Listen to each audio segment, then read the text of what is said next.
Bran Stark sat in the quiet darkness of his chamber in Winterfell, the walls thick with ancient stone that had seen the reign of many kings and the downfall of many houses. He had grown thinner in the months since he had returned from beyond the wall, and a haunted look lingered in his eyes.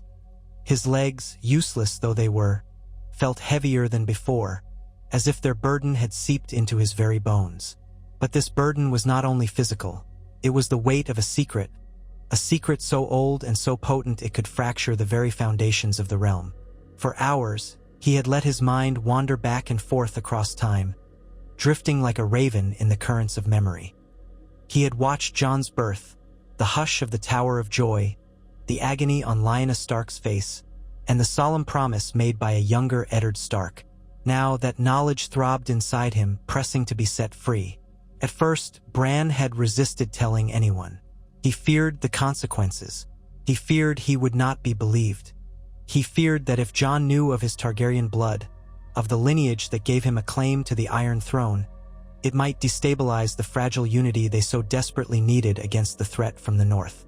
But day by day, he felt the truth clawing at him like a caged beast, demanding release. He had told Mira once, in the quiet of a cold morning, that the truth did not always bring solace. The truth could bring chaos. And yet, chaos or no, he could not keep this secret entombed in silence forever. So he made his choice. He summoned Sansa first.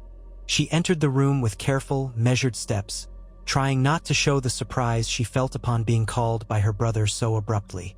She took a seat by the window, the red locks of her hair cascading over the furs on her shoulders.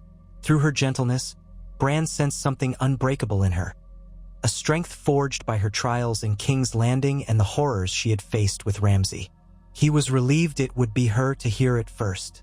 In a voice that shook only slightly, Bran told her, "Jon is not just our brother, not just a Snow, not just the king in the north, but also a Targaryen by right of his birth." Sansa did not speak for what felt like an entire turn of the hourglass. Her face remained porcelain pale, her hands trembling almost imperceptibly in her lap. She asked him how he knew, and he explained, haltingly, the power he had as the three-eyed raven.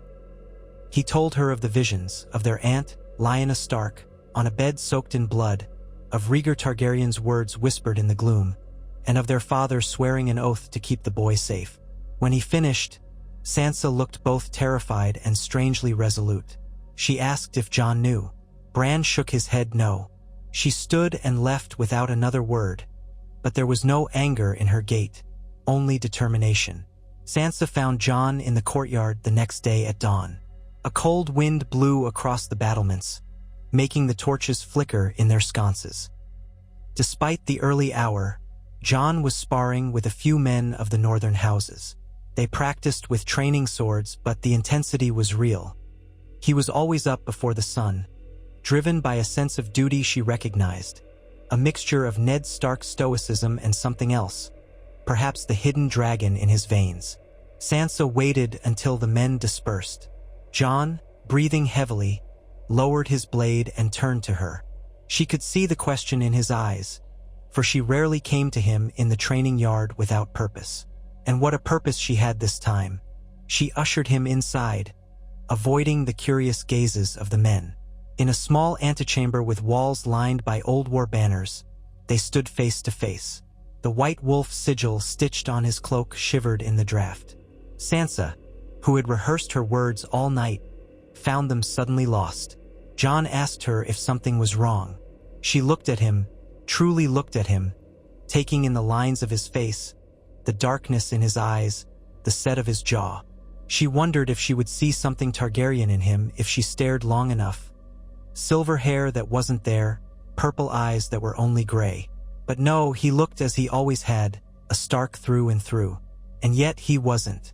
She told him, plainly, that he was Lyanna Stark's son. Not her brother, but her cousin. She told him he had dragon blood in him, the blood of Rhaegar Targaryen, the prince who once played his harp so beautifully. She explained it as precisely as Bran had explained it to her. First, Jon did not react at all. His features went slack, as though he had failed to understand the words. When she repeated herself, his voice trembled. He asked how she could know such a thing. She told him Bran had seen it. Jon tried to deny it, to argue that it was impossible, but the ring of truth was there, and Sansa's conviction shattered his protests. His father was not Ned Stark, but rather Ned was his uncle. The father he had revered for a lifetime had borne a secret so terrible it had weighed on his honorable heart every day until his death. Jon's breath caught in his throat, as if the air itself had betrayed him. He stumbled away from Sansa, seeking something to lean on. His legs felt unsteady, and his gaze was lost in distant memory. His time at Winterfell, his time in the Night's Watch, his resurrection, each moment tinted anew by the knowledge that he was not who he thought he was.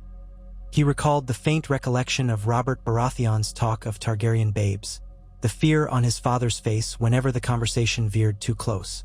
Slowly, it all took shape in his mind, like a puzzle rearranging itself into a completely different image. The rage he might have felt was overshadowed by the heartbreak of having lived a lie. Sansa watched him with pity, wanting to reach out, but not knowing how. He demanded to speak to Bran, and so they went to him. Bran recounted the vision as gently as he could, though every word felt like a dagger driven into Jon's sense of self. Bran told him that Lyanna named him Aegon Targaryen, that she entrusted him to Ned's care to keep him safe from Robert's wrath, and that the proof lay not just in the visions but in Rhaegar's secret marriage to Lyanna. Jon was no bastard at all, but the true-born child of the Dragon Prince and the Wolf Maid. Silence reigned in the room for a long, terrible moment. Jon felt his world collapsing. He left Bran with a halting, awkward question, "What am I supposed to do now?" and received no immediate answer, for not even the three-eyed raven could know the path destiny demanded. But secrets rarely remain secrets in Winterfell for long. The corridors whispered. Servants gleaned fragments from passing words, and soon the news spread among those in the castle who were close enough to overhear. Lady Brienne noticed Sansa's distress and tried to offer comfort. The lords in the hall saw how Jon moved around the great keep as though lost in some internal labyrinth.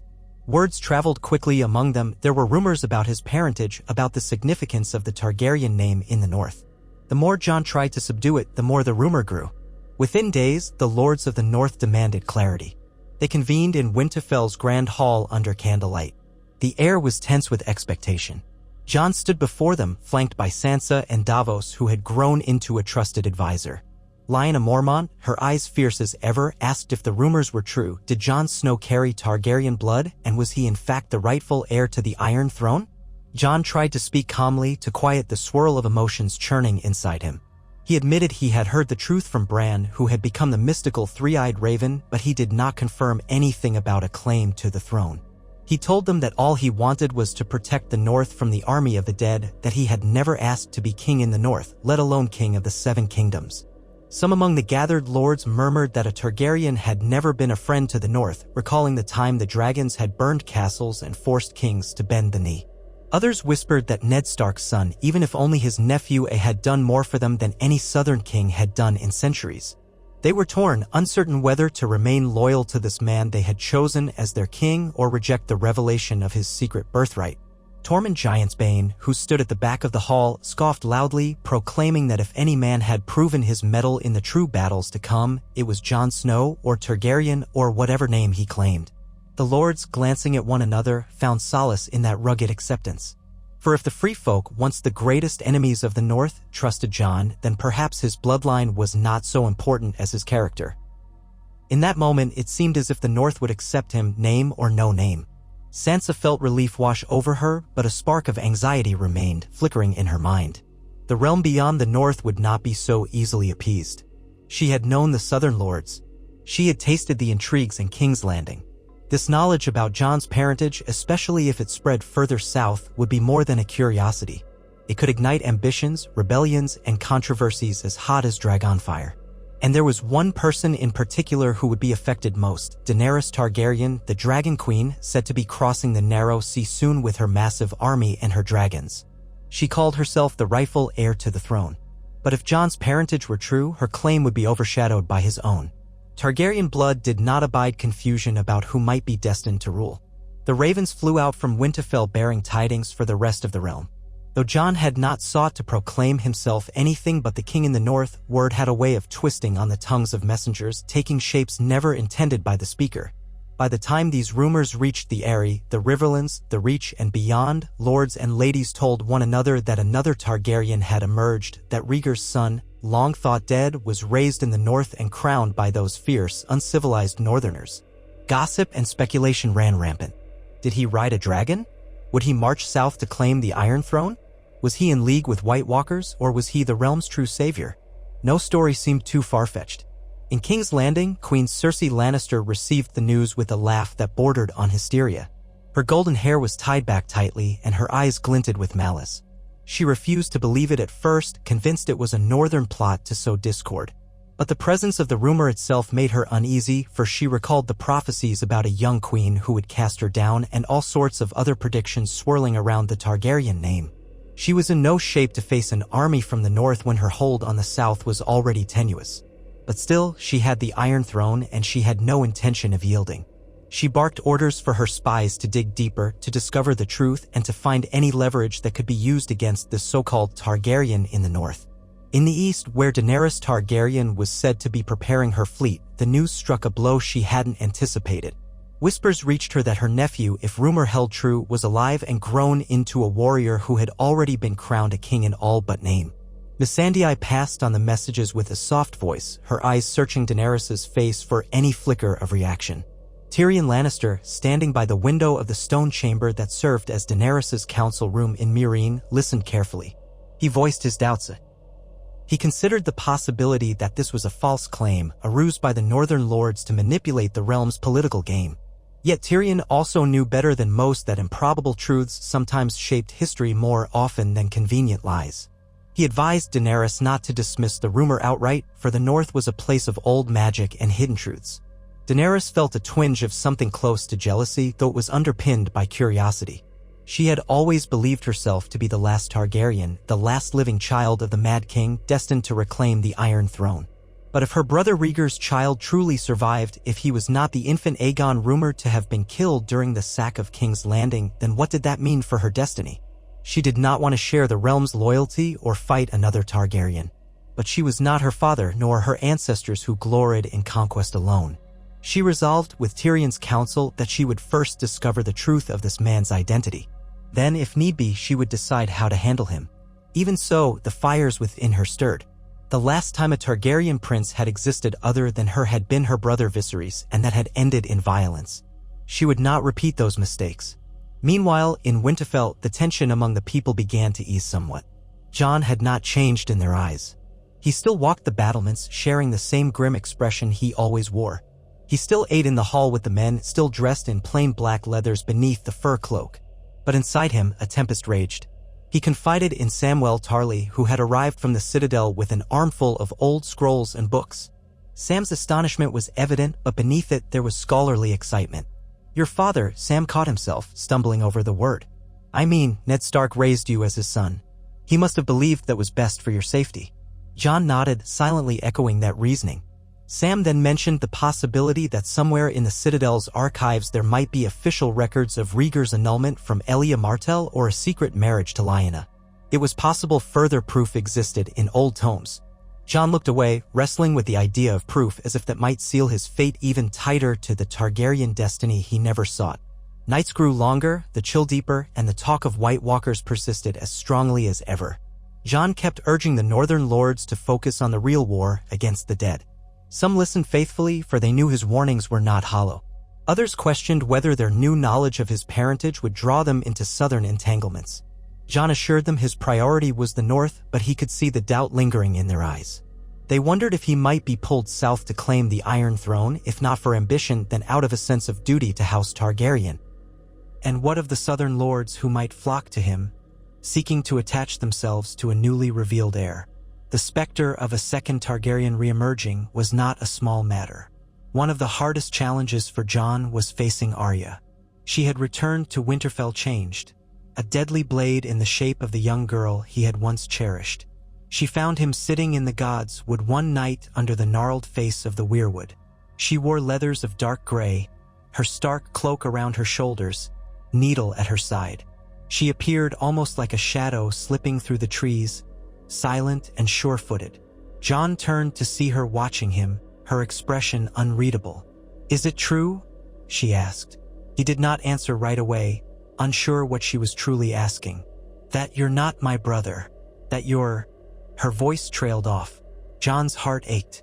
I've always been your brother, he said, his voice raw, the words echoing in the hush of the ancient wood. No matter what blood runs in my veins. Arya looked at him for a long moment, her dark eyes shimmering with unshed tears. Finally, she stepped toward him and embraced him with a fierceness that made his chest tighten.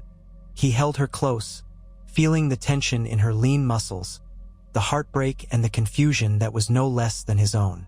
When she pulled away, her voice was resolute. You are still my family. That's all that matters.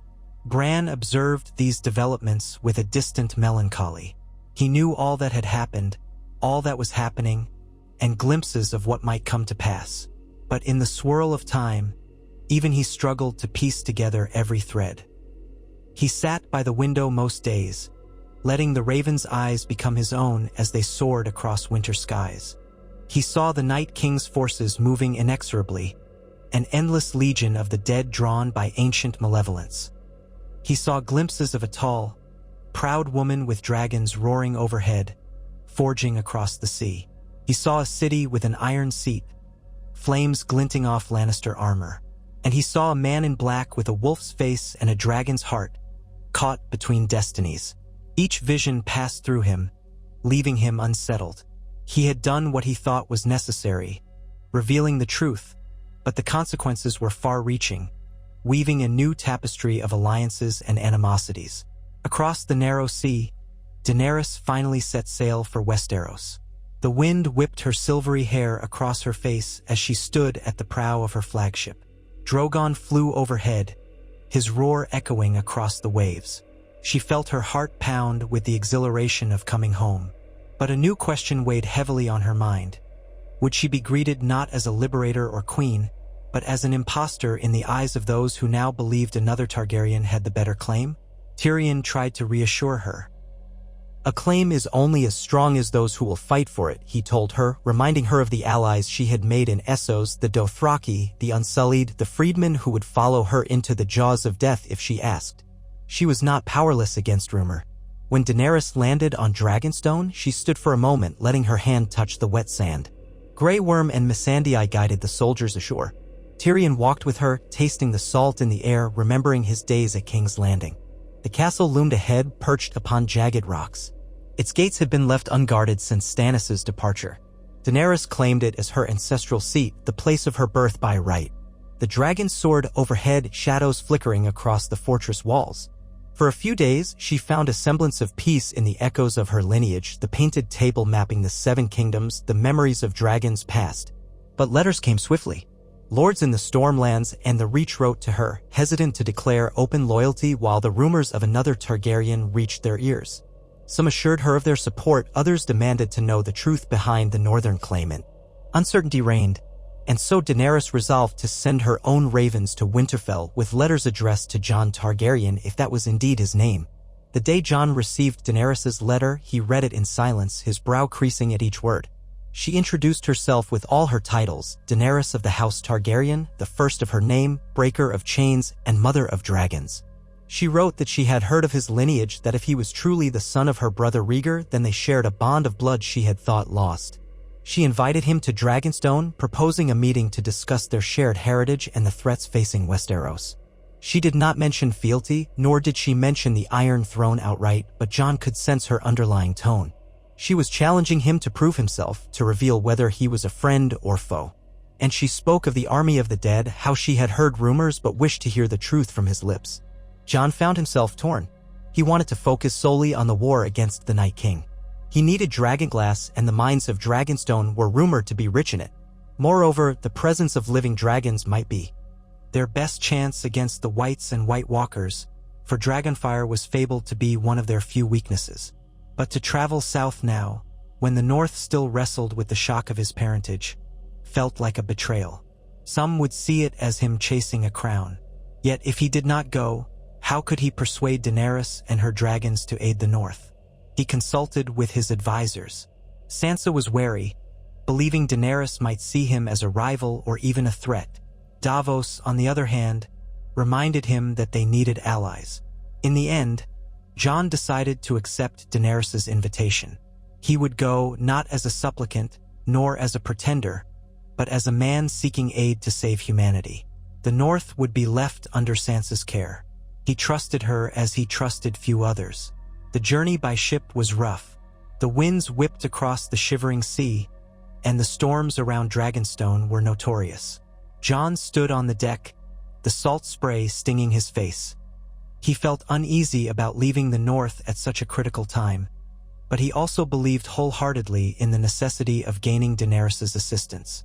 Ghost, his dire wolf, prowled restlessly, unsettled by the rolling of the ship. Davos tried to bolster Jon's spirits, pointing out that they had faced worse in the North. When at last the silhouette of Dragonstone came into view, Jon could not help but feel a pang of awe. The fortress was shaped by Valyrian artifice, carved dragons adorning its walls. The swirl of gulls overhead mixed with the roar of actual dragons, making his stomach lurch with a heady mix of excitement and trepidation. He was met on the beach by Tyrion Lannister, who wore a composed smile. Tyrion greeted him politely, apologizing for the Targaryen show of force.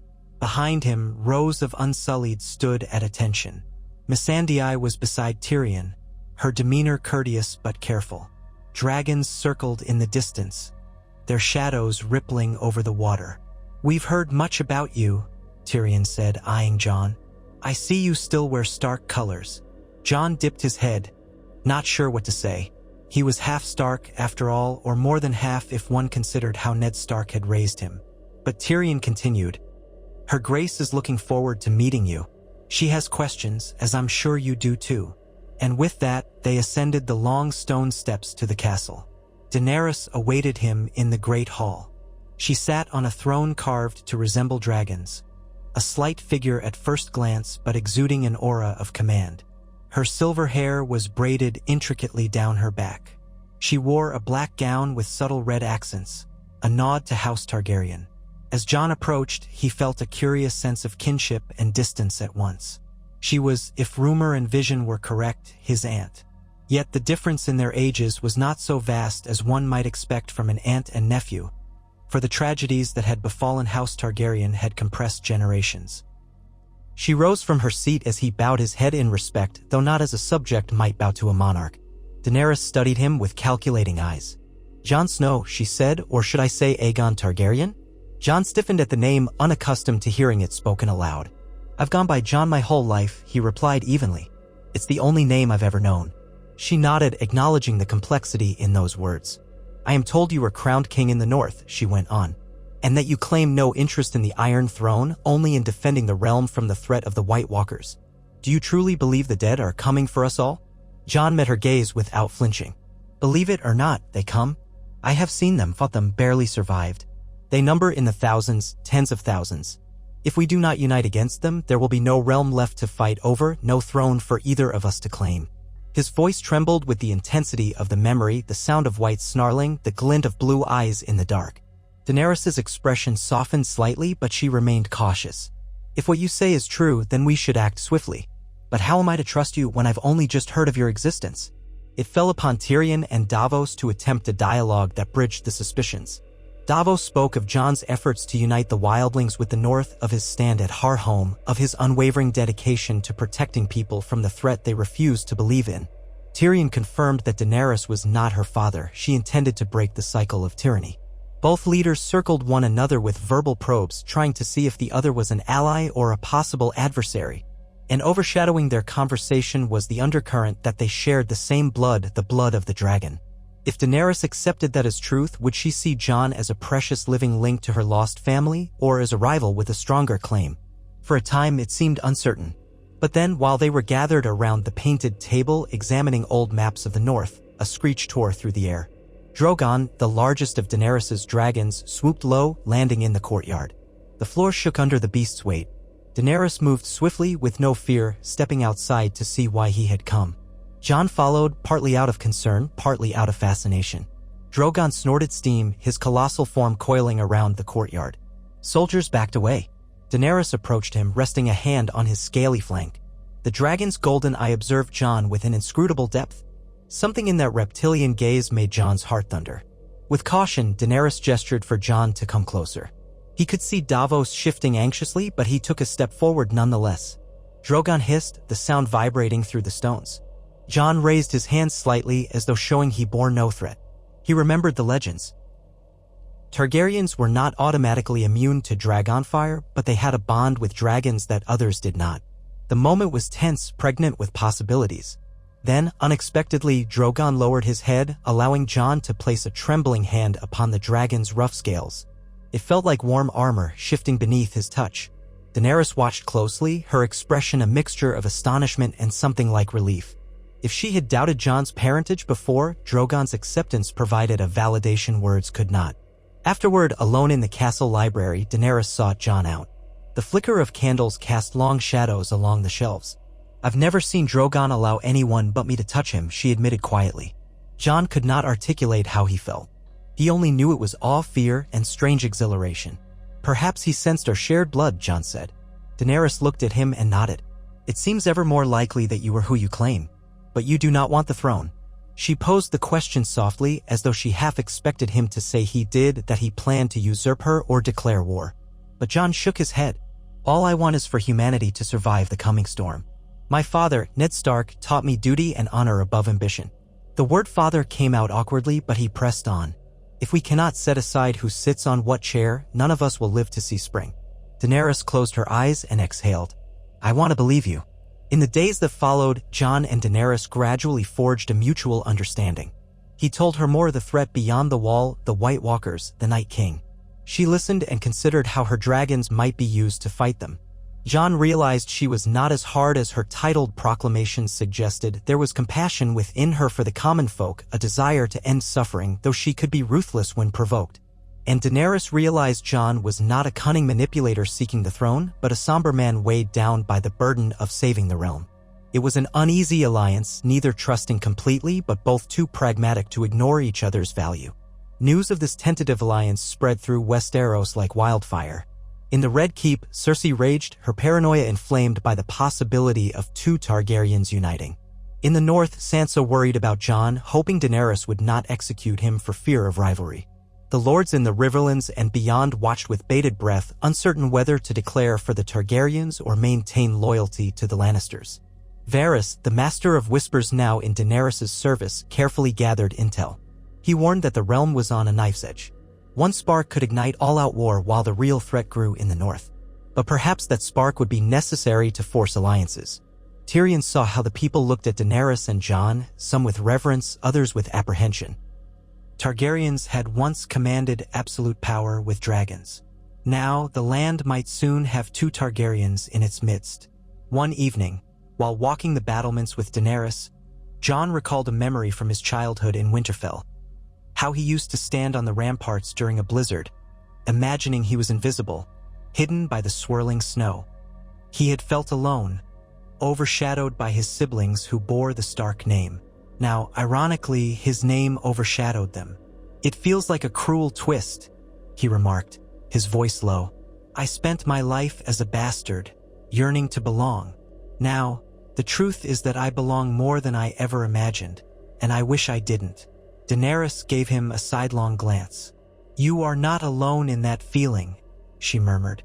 "I thought I was the last Targaryen for so long. I wanted a family, a sense of belonging. Now I learn I have a nephew, and the realm might tear itself apart because of it." She paused. "If we cannot find a way to unite, then our family line will mean nothing at all." Jon nodded. "Then let it be unity," he said, swallowing his hesitation. "Let us work together to defeat the Night King." She agreed, though a subtle tension remained. For unity was a fragile dream in Westeros. With that, they began to plan an expedition northward.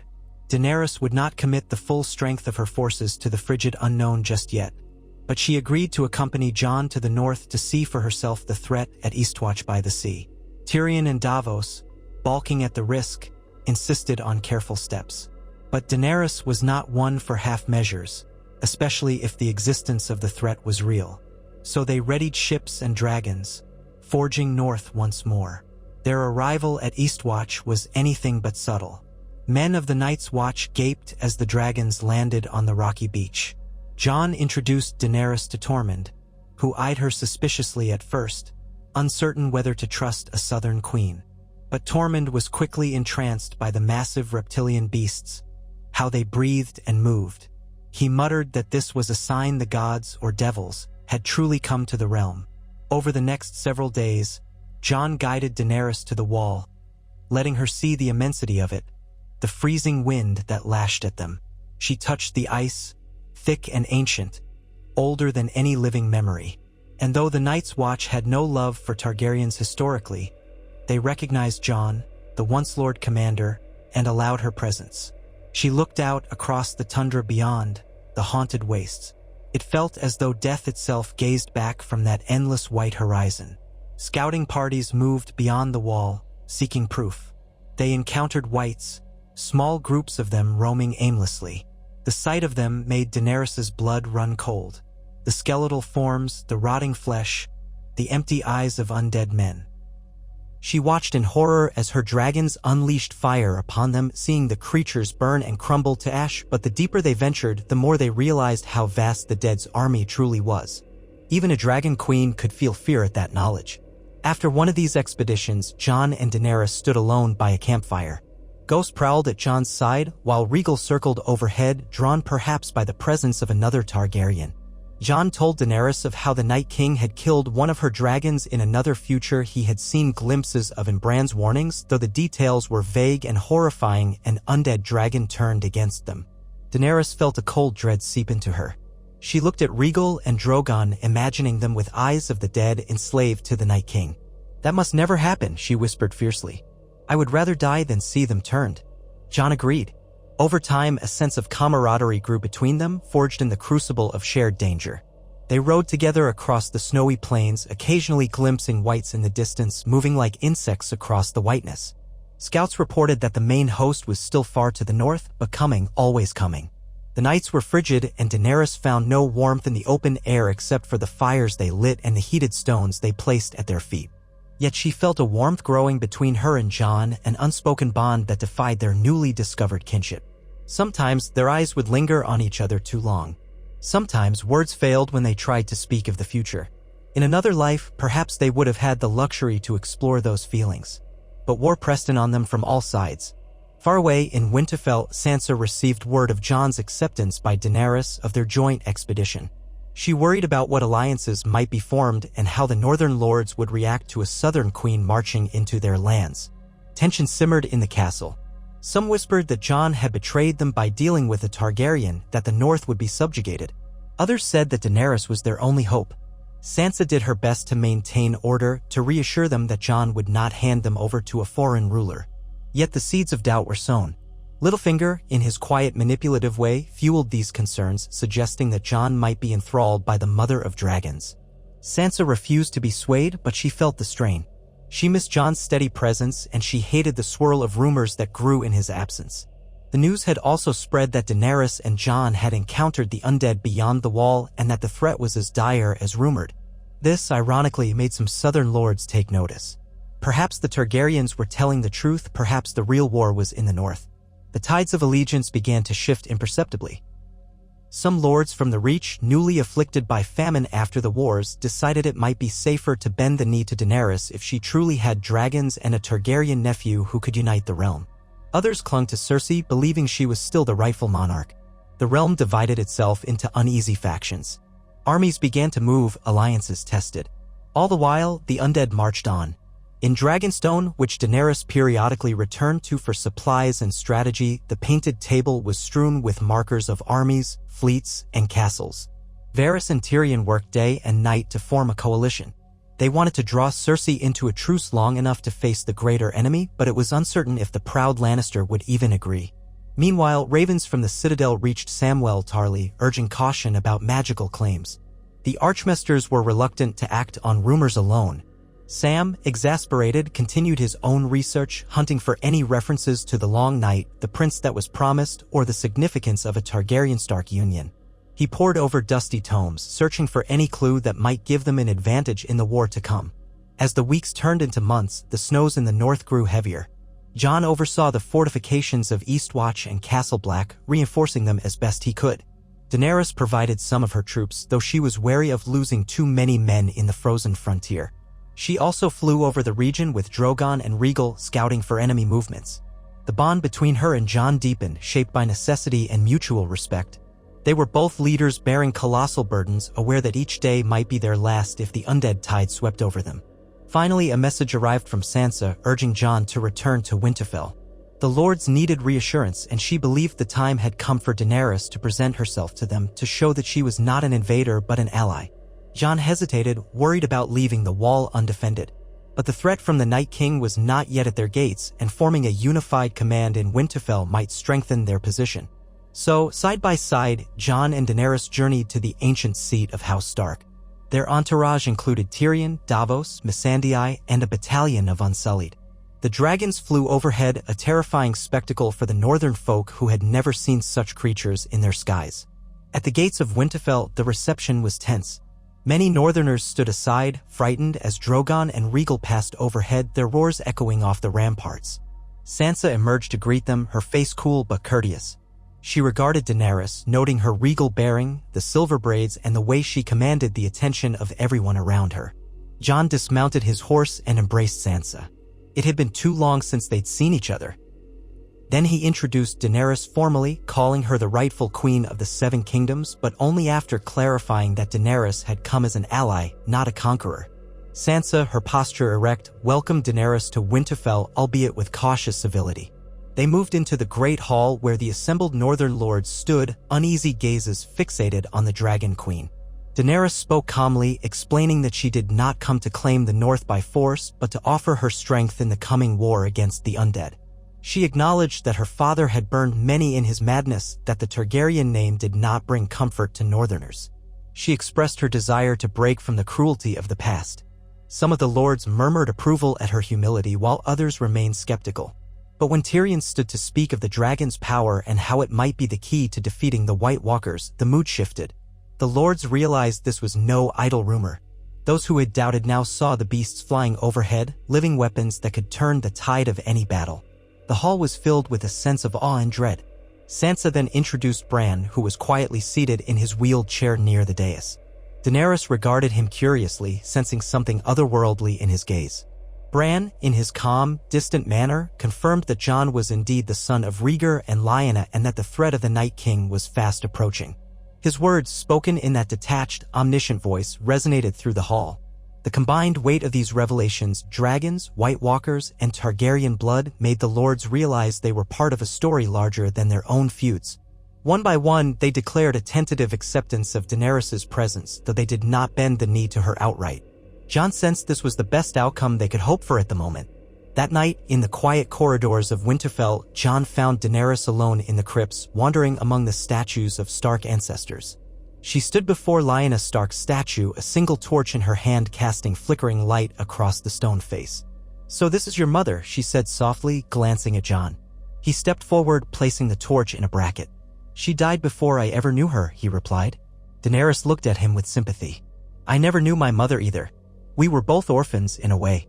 Jon nodded, feeling the gravity of their shared tragedies. "What do you think Rhaegar was like?" he asked quietly, the question that had gnawed at him for so long. Daenerys considered, her eyes drifting over the silent crypt. "I was always told he was noble, kind, and that he loved music. Some say he was the best of us. Others said he was driven by prophecy. I never met him, so I can't say. But I believe he tried to do what he thought was right." Jon let that sink in. He thought of Ned Stark, the man who had truly been his father in every way that mattered, and how Ned had borne the shame of fathering a supposed bastard just to protect him. He whispered, "I wish I had known. Perhaps I could have forgiven him for leaving me in the dark. But I understand he did it to keep me safe." Daenerys touched his arm. "Our families have endured so much. If we survive this winter, perhaps we can forge a new beginning for House Targaryen and House Stark."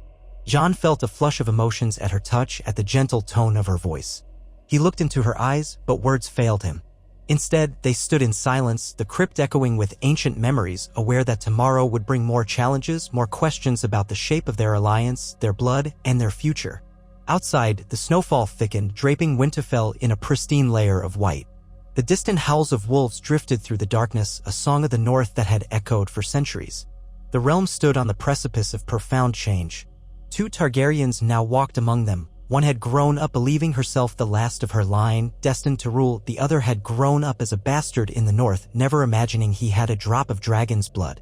Their union, if truly united, might save the realm from an icy apocalypse. Yet politics simmered. Old grudges festered. And beyond the wall, an immense army of the dead marched, relentless as time itself. In the following weeks, Daenerys remained in Winterfell, forging connections with the northern lords. She held war councils with Jon, Sansa, and their advisors. Plans were laid for how best to deploy the dragons in the upcoming battles, how to lure the Night King's forces to a place where they could be confronted without risking the entire north.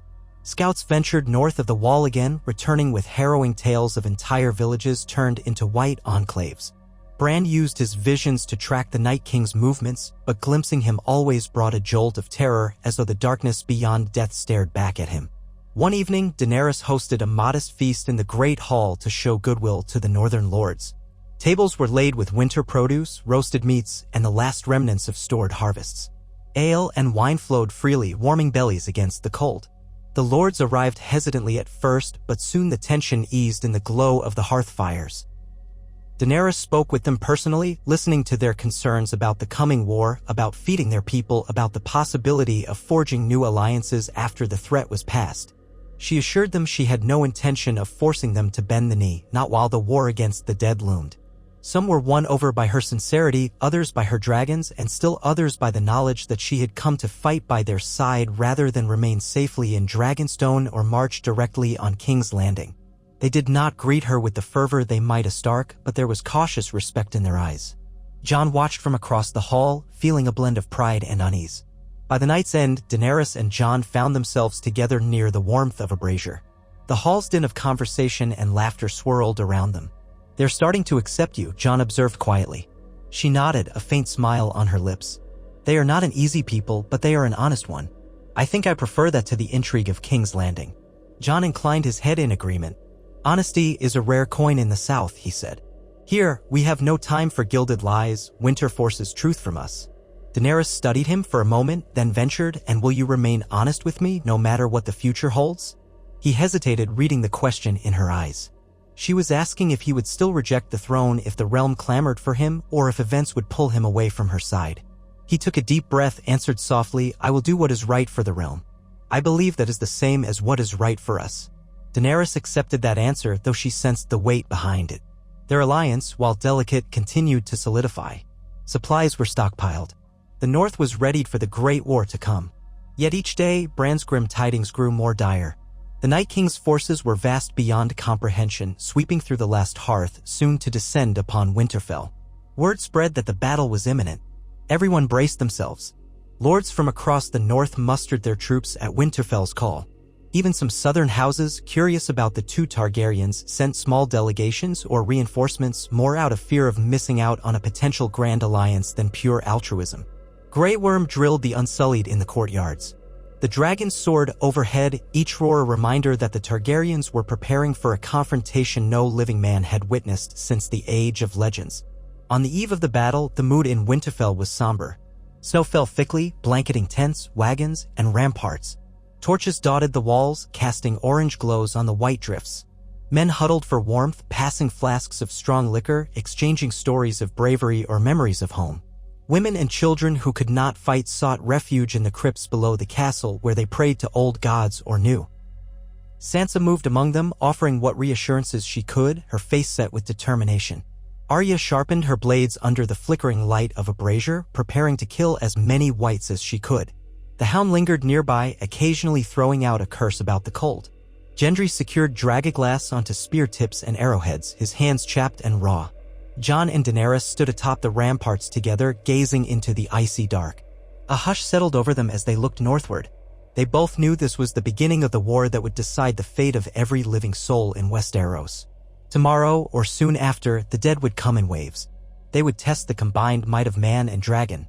There would be no second chances if they failed. Jon exhaled, watching his breath form a ghostly cloud in the air. Daenerys turned to him, her expression resolute. "Whatever happens," she said, "we face it together." Jon nodded, his voice low. "Together." He reached out and gently took her hand. She squeezed his fingers in return.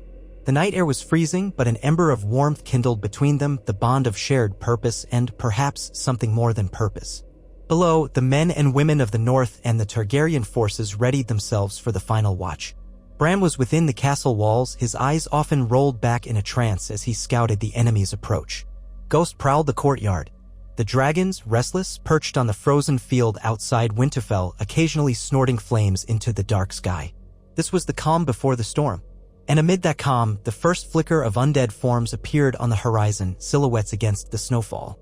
Daenerys and Jon exchanged a final look, each seeing the reflection of dread and resolve in the other's eyes.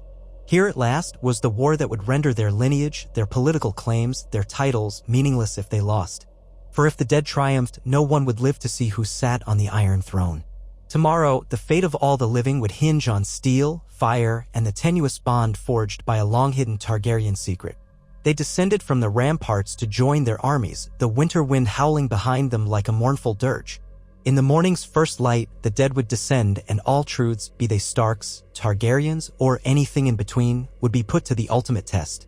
And so, with hearts pounding and breath frosting in the icy air, 2 Targaryens prepared to make their stand. The prophecy of ice and fire hovered over them like a whisper from the old gods, as though destiny itself had waited centuries for this moment. Whatever branched from this stand against the dead, whether unity, betrayal, love, or cataclysm, was now in the hands of the living. And in the north, the living had only one choice left, to fight for dawn against a night that threatened to last forever. Night enfolded Winterfell in a cloak of silent dread, the thick snow reflecting a faint luminescence beneath the moonless sky. All along the battlements, torches burned, halos of fire illuminating the wary faces of men and women who stood guard.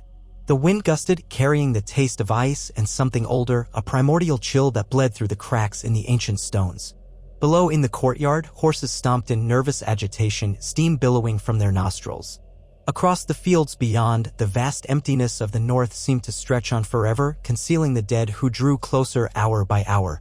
Those who roamed the battlements or patrolled the yard felt as though the night itself held its breath. Jon Snow, Jon Targaryen, as some had begun calling him, leaned over the parapet, scanning the darkness.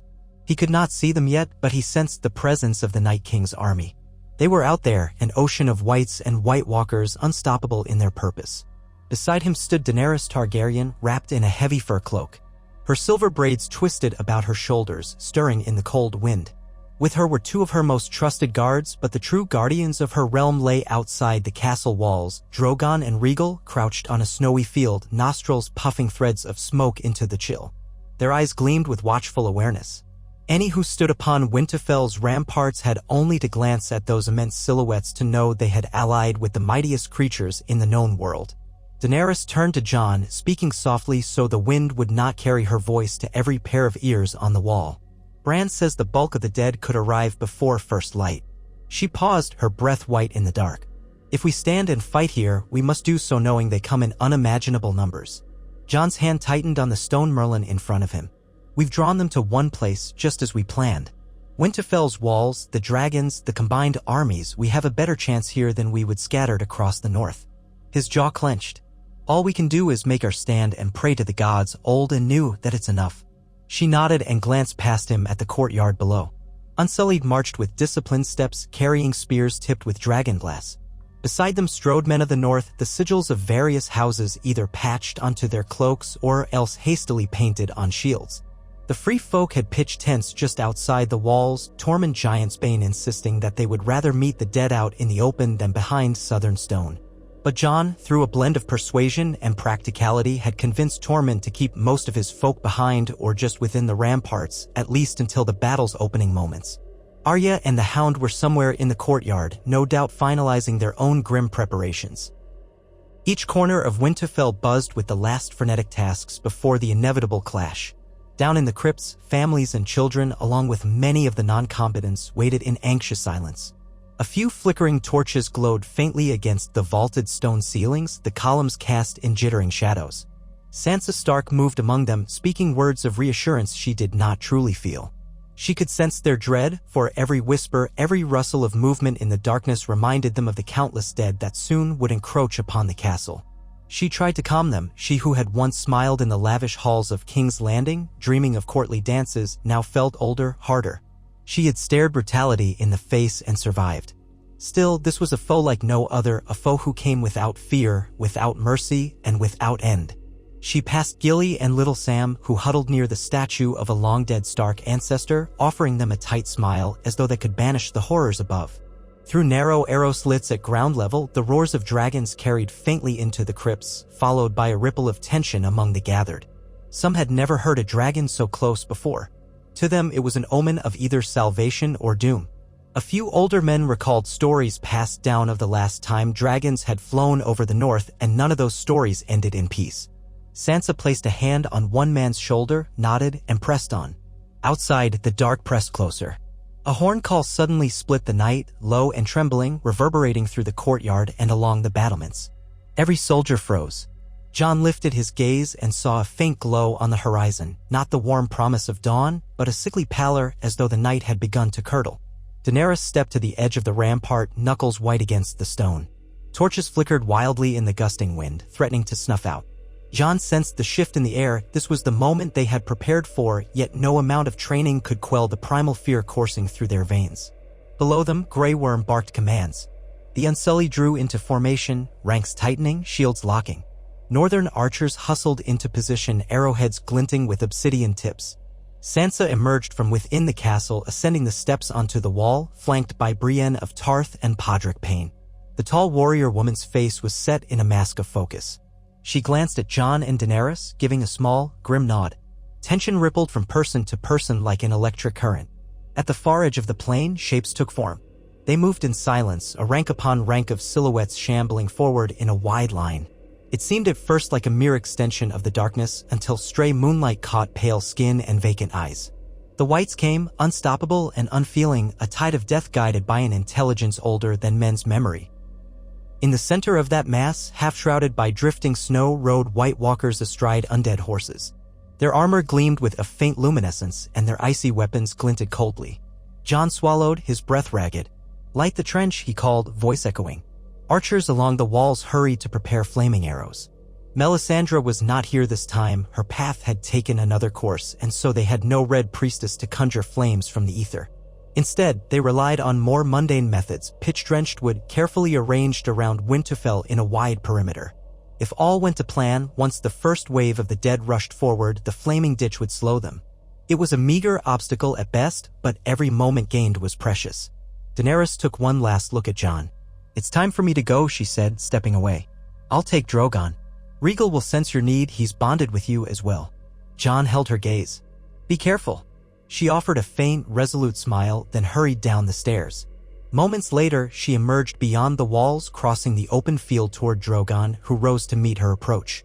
His massive wings unfurled, buffeting snow and sending it swirling in ghostly eddies.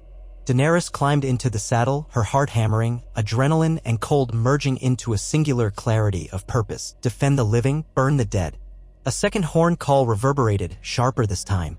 The army of the dead had begun its advance. They moved with unnatural speed, a churning wave of bodies that crashed upon the prepared trenches. Shouts erupted from the northern lines. Arrows sailed in arcs of fire, striking the front ranks of whites. Some collapsed, limbs twitching, bones cracking, but the rest pressed on, an unyielding surge. Daenerys urged Drogon into the air, and the dragon gave a deafening roar that rattled the very stones of Winterfell. Within moments, she was aloft, circling overhead. Jon strained his eyes against the gloom, searching for Rhaegal. The other dragon paced on the ground, uncertain. For all the Targaryens had claimed special bonds with dragons, Rhaegal had not accepted a second rider lightly. But the time had come. Jon dashed down the stairs and through the courtyard, ignoring the flurry of movement around him. Soldiers parted at the sight of him, some calling out words of encouragement or half-formed prayers. When he reached Rhaegal, the beast snarled, rearing back slightly. Jon lifted a hand slowly, letting the dragon catch his scent. Their gazes locked, a flicker of gold meeting the gray of Jon's eyes. Then, with a tense snort, Rhaegal lowered his shoulder. Jon climbed as best he could, thankful for the makeshift saddle Daenerys' men had crafted for him in the preceding weeks. The instant Rhaegal spread his wings, Jon's stomach lurched. The ground fell away in a rush of cold wind. Below, he saw the chaotic swirl of bodies and torches. Snowdrifts became abstract patterns dotted with dark shapes of the living who braced for the undead onslaught. He circled once, hearing the blood pound in his ears. This was the vantage of a dragon rider, something he had never imagined he would experience. The wind slapped his face, forcing him to squint. Then he caught sight of Daenerys hovering near the front lines, Drogon exhaling a torrent of flame. Great sheets of orange and gold lit the night, setting the pitch-filled trenches ablaze. Flames sprang up in a long curve, forming a barrier around Winterfell's walls. The heat throbbed in the dark, crackling as undead limbs tumbled into the fire. For a fleeting moment, Jon dared to hope the conflagration might hold them. But the whites stumbled onward, some walking directly into the flames only to collapse, thrashing in immolation. And behind them, countless more swarmed. In a horrifying display of single-minded malice, they began flinging themselves onto the flaming ditch, piling on top of one another, snuffing out sections of fire with their own charred bodies. Within minutes, the mass of corpses formed a macabre bridge for the rest of the horde to clamber across. Shouts from the walls signaled that the dead had begun breaching the perimeter. Jon urged Regal to sweep low, unleashing a scorched path across the ground. Bodies disintegrated in hissing blasts of dragon flame. He heard the collective roars of men emboldened by the sight. Daenerys hammered the other flank, Drogon's flame cutting a deep swath through the undead. Yet each time they burned, one cluster of whites more swarmed around from the flanks. The sheer numbers were staggering, like a plague of shadows. On the battlements, the northern archers struggled to keep their lines. The first whites that reached the walls hurled themselves at the stones, clawing, shrieking, stabbing with jagged ice shards or rusted weapons. Some climbed one over the other, making a writhing ladder of bone and rotten flesh. Archers poured burning oil down upon them. Stones and spears rained too, but for every white destroyed, another took its place. The stench of death, burning flesh, and hot pitch mingled in the biting wind, an assault on the senses. Sansa stood behind the archers, her cloak whipping around her ankles, trying not to let the horror paralyze her. Brienne led a contingent of knights and hardened northern soldiers, hacking at any white that scaled high enough to threaten the rampart's walkway. Their swords were lined with dragonglass or Valyrian steel. One blow from such a blade could shatter a white or even a white walker, but there were so many. Somewhere in the yard below, Tormund and the free folk fought with unmatched ferocity, their war cries echoing in the freezing air.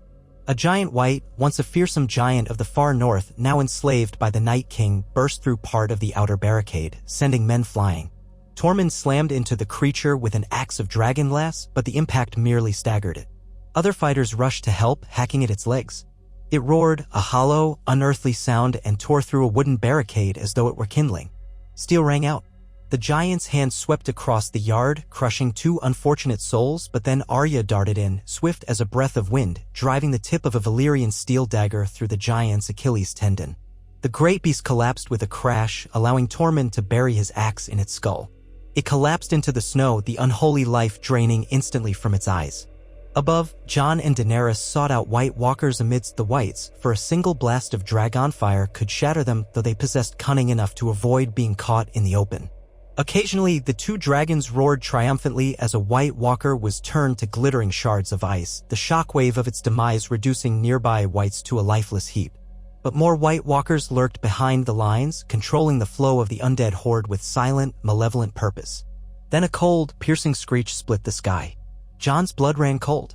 High above the battlefield, a monstrous shape appeared, an undead dragon, Viserion's once golden scales now twisted into mottled whites and blues, great tears in its wings, eyes glowing in eerie sapphire.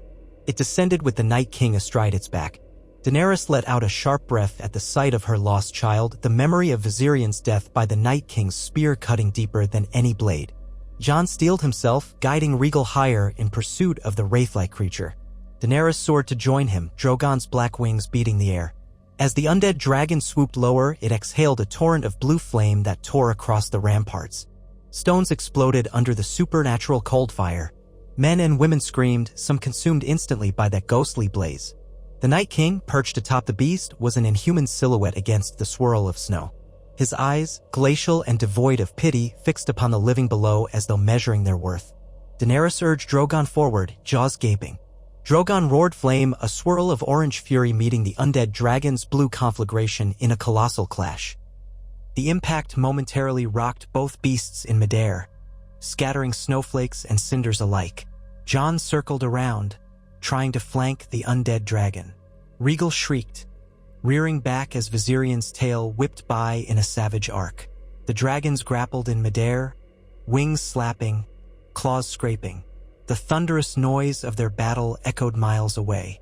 Below, the men could only watch in awe and terror as these titanic creatures tore at one another, flame colliding with ice-laced breath. The ground forces continued their desperate struggle, but the morale of the living was tested anew when they saw the Night King above them. Many had prayed never to behold him. Now, his presence was undeniable, a silent promise of oblivion. Inside Winterfell's walls, the corridors became a battleground as well. Some whites made it past the defenses, crawling over fallen bodies, sneaking in through shattered gates or the collapsed segments of the outer barrier. Voices reverberated in cramped hallways. Steel clashed against bone. Families cowered behind barricaded doors, while any able-bodied person took up arms. The great hall filled with men and women holding torches, forming makeshift lines. Even the kitchens prepared boiling water, though it did little more than slow the undead. Sansa, forced to retreat from the ramparts after part of the walkway collapsed, found herself rallying a cluster of soldiers near the Great Keep. She tried to recall everything she had learned from watching warriors and strategists, ensuring that no corridor was left unguarded. A clash erupted down one passage, and she heard the shrieks of the undead. She steeled herself, forcing her mind to remain clear, remembering that a single cut from dragonglass or a blow from Valyrian steel could end these creatures. The living had to keep fighting. In the courtyard, the situation devolved into chaos. The whites spilled over the walls, numerous as ants, unstoppable in their single-minded determination. The night was filled with a cacophony of roars, screams, and steel. Ghost darted through the melee, taking down whites with savage bites. Davos Seaworth stumbled against a pile of broken timbers, using his short sword to fend off a grasping corpse. His breath came in ragged bursts, but he grit his teeth and slashed, severing the thing's arm, then its head. The body dropped. Someone grabbed Davos's arm and pulled him to his feet. Gendry, pale-faced and trembling, yet still swinging a hammer lined with dragonglass. "We've got to hold the courtyard," Gendry shouted, voice breaking with urgency. Davos nodded grimly, wiping sweat and blood from his brow, and they rushed to reinforce a group of northern soldiers rallying by the stables. On the ramparts, Brienne and Jaime Lannister fought side by side. The alliance with House Lannister had never been certain, but Jaime had come north, determined to fight for the living, and Sansa had reluctantly accepted his sword. Now that sword, Oathkeeper, flashed with lethal grace, cutting down whites that made it over the top of the wall. Brienne parried a spear thrust from one attacker, pivoted, and cleaved its torso in half, the pieces falling away into the darkness. Jaime pressed back to back with her, breathing hard. Their arms were numb from the cold and the endless hacking, but they did not relent. The two knights had fought many battles, but none so dire as this. Far above, Daenerys struggled to keep Drogon airborne. The Night King maneuvered unnaturally as though the undead dragon needed no wind or logic to hold itself aloft. Its wings beat in jagged rhythms, the beast's rotting flesh a testament to the cruelty of death. Drogon and Viserion collided again with bone-jarring force, talons tearing scales and flesh. One of Drogon's horns snapped, sending a shard spiraling toward the ground. Viserion roared that unholy cry, and the Night King reached out with his ice-tipped spear. Daenerys remembered, with searing clarity, the moment he had used such a weapon to fell Viserion the first time.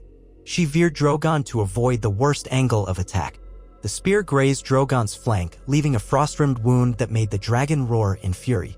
From Rhaegal's vantage, Jon saw sparks of ice and fire raining down. He guided Rhaegal into a dive, hoping to catch the Night King unawares from the flank. But the Night King was uncannily perceptive, turning the undead dragon with a jerk of the reins. Viserion twisted its neck and blasted Rhaegal with a torrent of blue flame, striking the wing. Rhaegal shrieked in agony and Jon nearly lost his seat. Flames licked across the dragon's scales, blackening one side. Jon clung desperately, urging Rhaegal away. A powerful flap of wings drove them out of range, though the damage was done. Rhaegal's right wing sagged, the membranes scorched and torn. Keeping altitude became a struggle. Jon felt the dragon's pain like a tremor in his own bones. They needed to land soon or risk crashing into the battlefield below. Meanwhile, Drogon let loose a concussive burst of flame that temporarily engulfed the undead dragon's hindquarters. Viserion screeched, reeling. The Night King clung on, unaffected by the fire that licked around him. He who commanded winter's chill could not be burned so easily, it seemed. The two dragons separated, circling in a wide, storm-lashed arc. Each bled from multiple wounds, the frost in Viserion's flesh turning to hissing steam where Drogon's flames had seared it. Daenerys's lips pressed into a tight line, her breath shallow. She knew Drogon was strong, but this was no ordinary foe. Down in the courtyard, Jon guided a badly wounded Rhaegal into a ragged landing. The dragon stumbled, nearly crushing a stack of barrels. Soldiers scattered. Jon slid off the saddle, calling for help. Several men ran up, forming a defensive ring to keep the whites at bay while Rhaegal struggled to remain upright. Jon's heart pounded with guilt and frustration. He wanted to stay with Rhaegal, but the bigger battle was still raging overhead and across the field. He had to find the Night King, end this conflict at its source if they were to stand any chance of survival. Dragonglass sword in hand, he sprinted past Rhaegal, ignoring the burn in his muscles. Packs of whites flooded the yard. Some recognized him as they might sense living heat, and they came at him with spindly arms and gnashing teeth. Jon slashed through them, the obsidian blade cutting with lethal ease, though each kill left him more exhausted. Behind them came a tall, pale figure with glowing eyes, a white walker clad in ancient armor of ice. Its spear was jagged and glinted with an otherworldly sheen. Jon met it head-on. Their weapons clashed in a high-pitched shriek, sending shards of ice scattering across the snowy ground. The White Walker swung again with supernatural strength, nearly knocking Jon off his feet. Jon recovered, pivoted, and brought his sword around in a lethal arc that connected with the White Walker's flank. The being shattered, ice fragments cascading like starlight. Instantly, a handful of whites nearby collapsed, rendered motionless with their master's destruction. Yet more poured in from the battered gates. Jon's arms felt leaden, his lungs aflame with the cold air and exertion. Every sense told him the living could not endure this forever, no matter how bravely they fought. The flow of the dead was unceasing. He glimpsed Tormund and the free folk engaged in a desperate fight near the well where a cluster of whites had pinned a group of soldiers. Swords rose and fell in a dizzying staccato. Then, with a savage yell, Tormund swung a dragonglass axe, cleaving multiple foes. For a fleeting second, Jon felt a surge of grim pride in these allies who fought so ferociously. Thunder boomed above, or perhaps it was the roar of dragons. Jon looked skyward, seeing only swirling snow. He realized the swirling whiteness had grown into a full-blown storm, the Night King's power conjuring a blizzard that enveloped the battlefield, limiting visibility. Flickers of orange revealed where Daenerys and Drogon still fought, but they were half-seen phantoms in the darkness. The air tasted of ash and ice. Everywhere, men struggled in a vortex of swirling flakes, illuminated now and again by the glow of torches. A horn sounded again, 3 blasts this time, though half-muffled by wind. Jon recognized the signal, the inner walls had been breached. He pressed on, stumbling over debris, half-collapsed scaffolding, and bodies both living and dead. Near the entrance to the Great Hall, he found more northern soldiers desperately trying to hold a line against an influx of whites. Samwell Tarly was among them, face streaked with dirt and tears, brandishing a dragonglass dagger. His eyes widened at the sight of Jon. "We can't hold them forever," Sam shouted, voice quavering with panic. "They just keep coming." Jon rushed forward, plunging his sword into a white that threatened Sam from behind. It crumpled into a lifeless heap. "Fall back to the main keep," Jon ordered. "We'll defend room by room if we must." Sam nodded, tears brimming, but he forced himself to remain steady. Together, they and a ragged cluster of men retreated, shutting thick oak doors behind them, barricading them with tables and benches. The door shook almost immediately, battered by an onslaught of undead fists. Sam panted, hunched over. "Do you know how many have made it?" Jon shook his head, too breathless to speak. He knew the losses must be catastrophic, but none of that mattered if they couldn't stop the Night King. Beyond these walls, in the crypts, a new terror had begun. Corpses in the deeper recesses, stark ancestors laid to rest centuries ago, had stirred at the Night King's beckoning. The dead in their stone niches crumbled out of tombs, skeletal remains stumbling forth to rend the living. Shrieks of horror echoed through the crypts as unarmed families realized their very sanctuary was turning against them. Sansa, hearing the commotion while leading survivors to what she thought was safety, froze in horror as she saw an ancient skeletal form dressed in tatters of rotted cloth. It clawed at a young boy, dragging him into darkness. Without hesitation, Sansa seized a fallen dragonglass dagger from a dead guard's belt and lunged, driving it into the undead thing's chest. It broke apart with a hiss of dust and bone. Others emerged from the shadows and panic spread. Some tried to flee deeper into the crypts, others surged back toward the upper levels only to find the passages blocked by whites pressing in from above. Sansa's breath caught. She had to organize them quickly or they would all die in these claustrophobic tunnels. Grabbing Gilly's hand, she barked orders at anyone who could hold a blade. Defend the children. Form a line. With shaking hands, a few peasants and older youths took up dragoglass daggers, pitchforks, or anything sharp they could find. They formed a wavering circle around the youngest. Sansa held her dagger in a trembling grip, trying to keep her mind sharp. She felt no illusions about her combat prowess, but fear had sharpened her focus. Around them, the undead rattled through corridors, scraping nails against stone. When the next wave of skeletal whites stumbled into the flickering torchlight, the living braced themselves. Screams erupted as steel and obsidian met bone. Sansa slashed at one gaunt face, caving in the skull. Gilly, eyes squeezed shut, drove her dagger wildly at another. They fought in the near dark, torchlight dancing madly on the walls as a swirl of death and desperation consumed them. Above ground, Arya Stark sprinted along the ramparts, searching. She had parted ways with the Hound when they were overrun, and now she yearned to spot any sign of her family. She carried her custom staff, fitted with dragoglass at both ends, the same weapon she had used to train relentlessly. Her agile form darted around groups of whites, striking with lethal precision, each blow aimed to decapitate or disable. In the snow-laden gloom, she came upon Bran Stark's vantage point. He sat in his wheeled chair near the godwood under the ancient weirwood tree, guarded by Theon Greyjoy and several of his Ironborn. The plan had been to lure the Night King to Bran, thinking he might strike at the three-eyed raven. Arya approached, breath steaming. "The walls are failing," she hissed, pointing behind her. "You must retreat inside the keep." Bran turned his distant gaze on her. "He is coming," he said simply, his voice carrying that eerie, detached timbre. Theon's grip tightened on his bow. "Then we'll hold him off," he said, though beads of sweat trickled down his temple. Arya looked over her shoulder, scanning the trees for movement. Time felt disjointed, moments stretching out like hours in the surreal hush that had settled over the godwood. The weirwood's carved face stared with its red eyes, seemingly weeping red sap. The wind hissed through the branches, scattering snow in swirling patterns. Then, from the gloom, the first shapes appeared, whites shuffling forward, and behind them, the tall, regal shapes of White Walkers. Arya's grip tensed on her staff.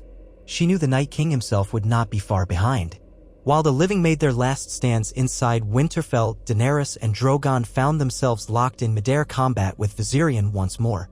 She had hoped to keep the battle out of the castle courtyard, but the undead dragon had other designs. Wounded and raging, Viserion crashed into the upper towers, sending stones raining down. Drogon circled, firing another jet of flame that forced Viserion to veer away, smashing a hole in one of the turrets.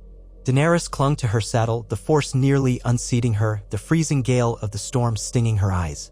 She could see the Night King perched upon Viserion, spear in hand, scanning below as though searching for the greatest threat. She willed Drogon to surge upward, higher than the swirling snow, momentarily above the storm clouds. The night sky was a black vault overhead, stars winking beyond the roiling weather. She felt the biting cold in her bones. She had only seconds to act.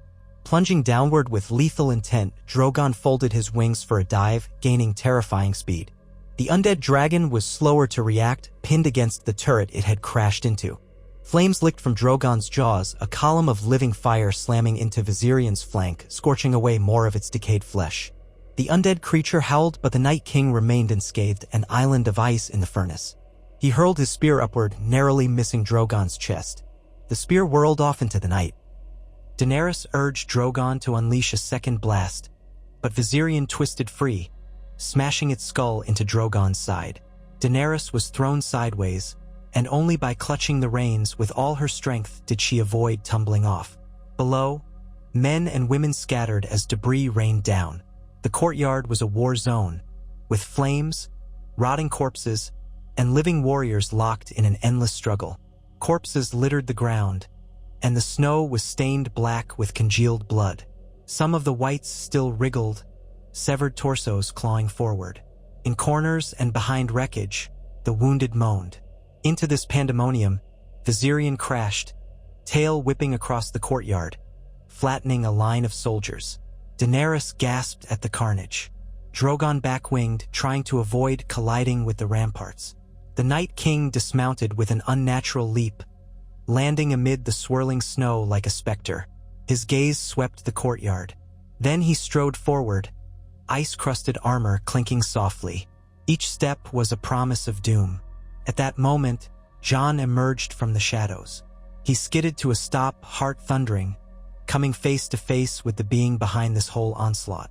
The Night King's pallid features bore no emotion. Jon raised his obsidian sword, though the memory of Hardhome plagued him. He had seen how effortlessly the Night King could raise the dead. A hush fell around them, as though the swirling battle paused in recognition of the confrontation. Daenerys, still astride Drogon, hovered above, searching for a chance to strike. But she feared catching Jon in the blast. The Night King lifted a hand, and the whites near Jon surged forward with a burst of speed. Jon swore under his breath, hacking at the nearest ones. He slew two, but more pressed in, forcing him backward. Daenerys saw her moment. She guided Drogon into a low pass, unleashing a sheet of flame that incinerated a cluster of whites on the edge of the courtyard, momentarily clearing a path. Jon broke away from the press, shoulders heaving.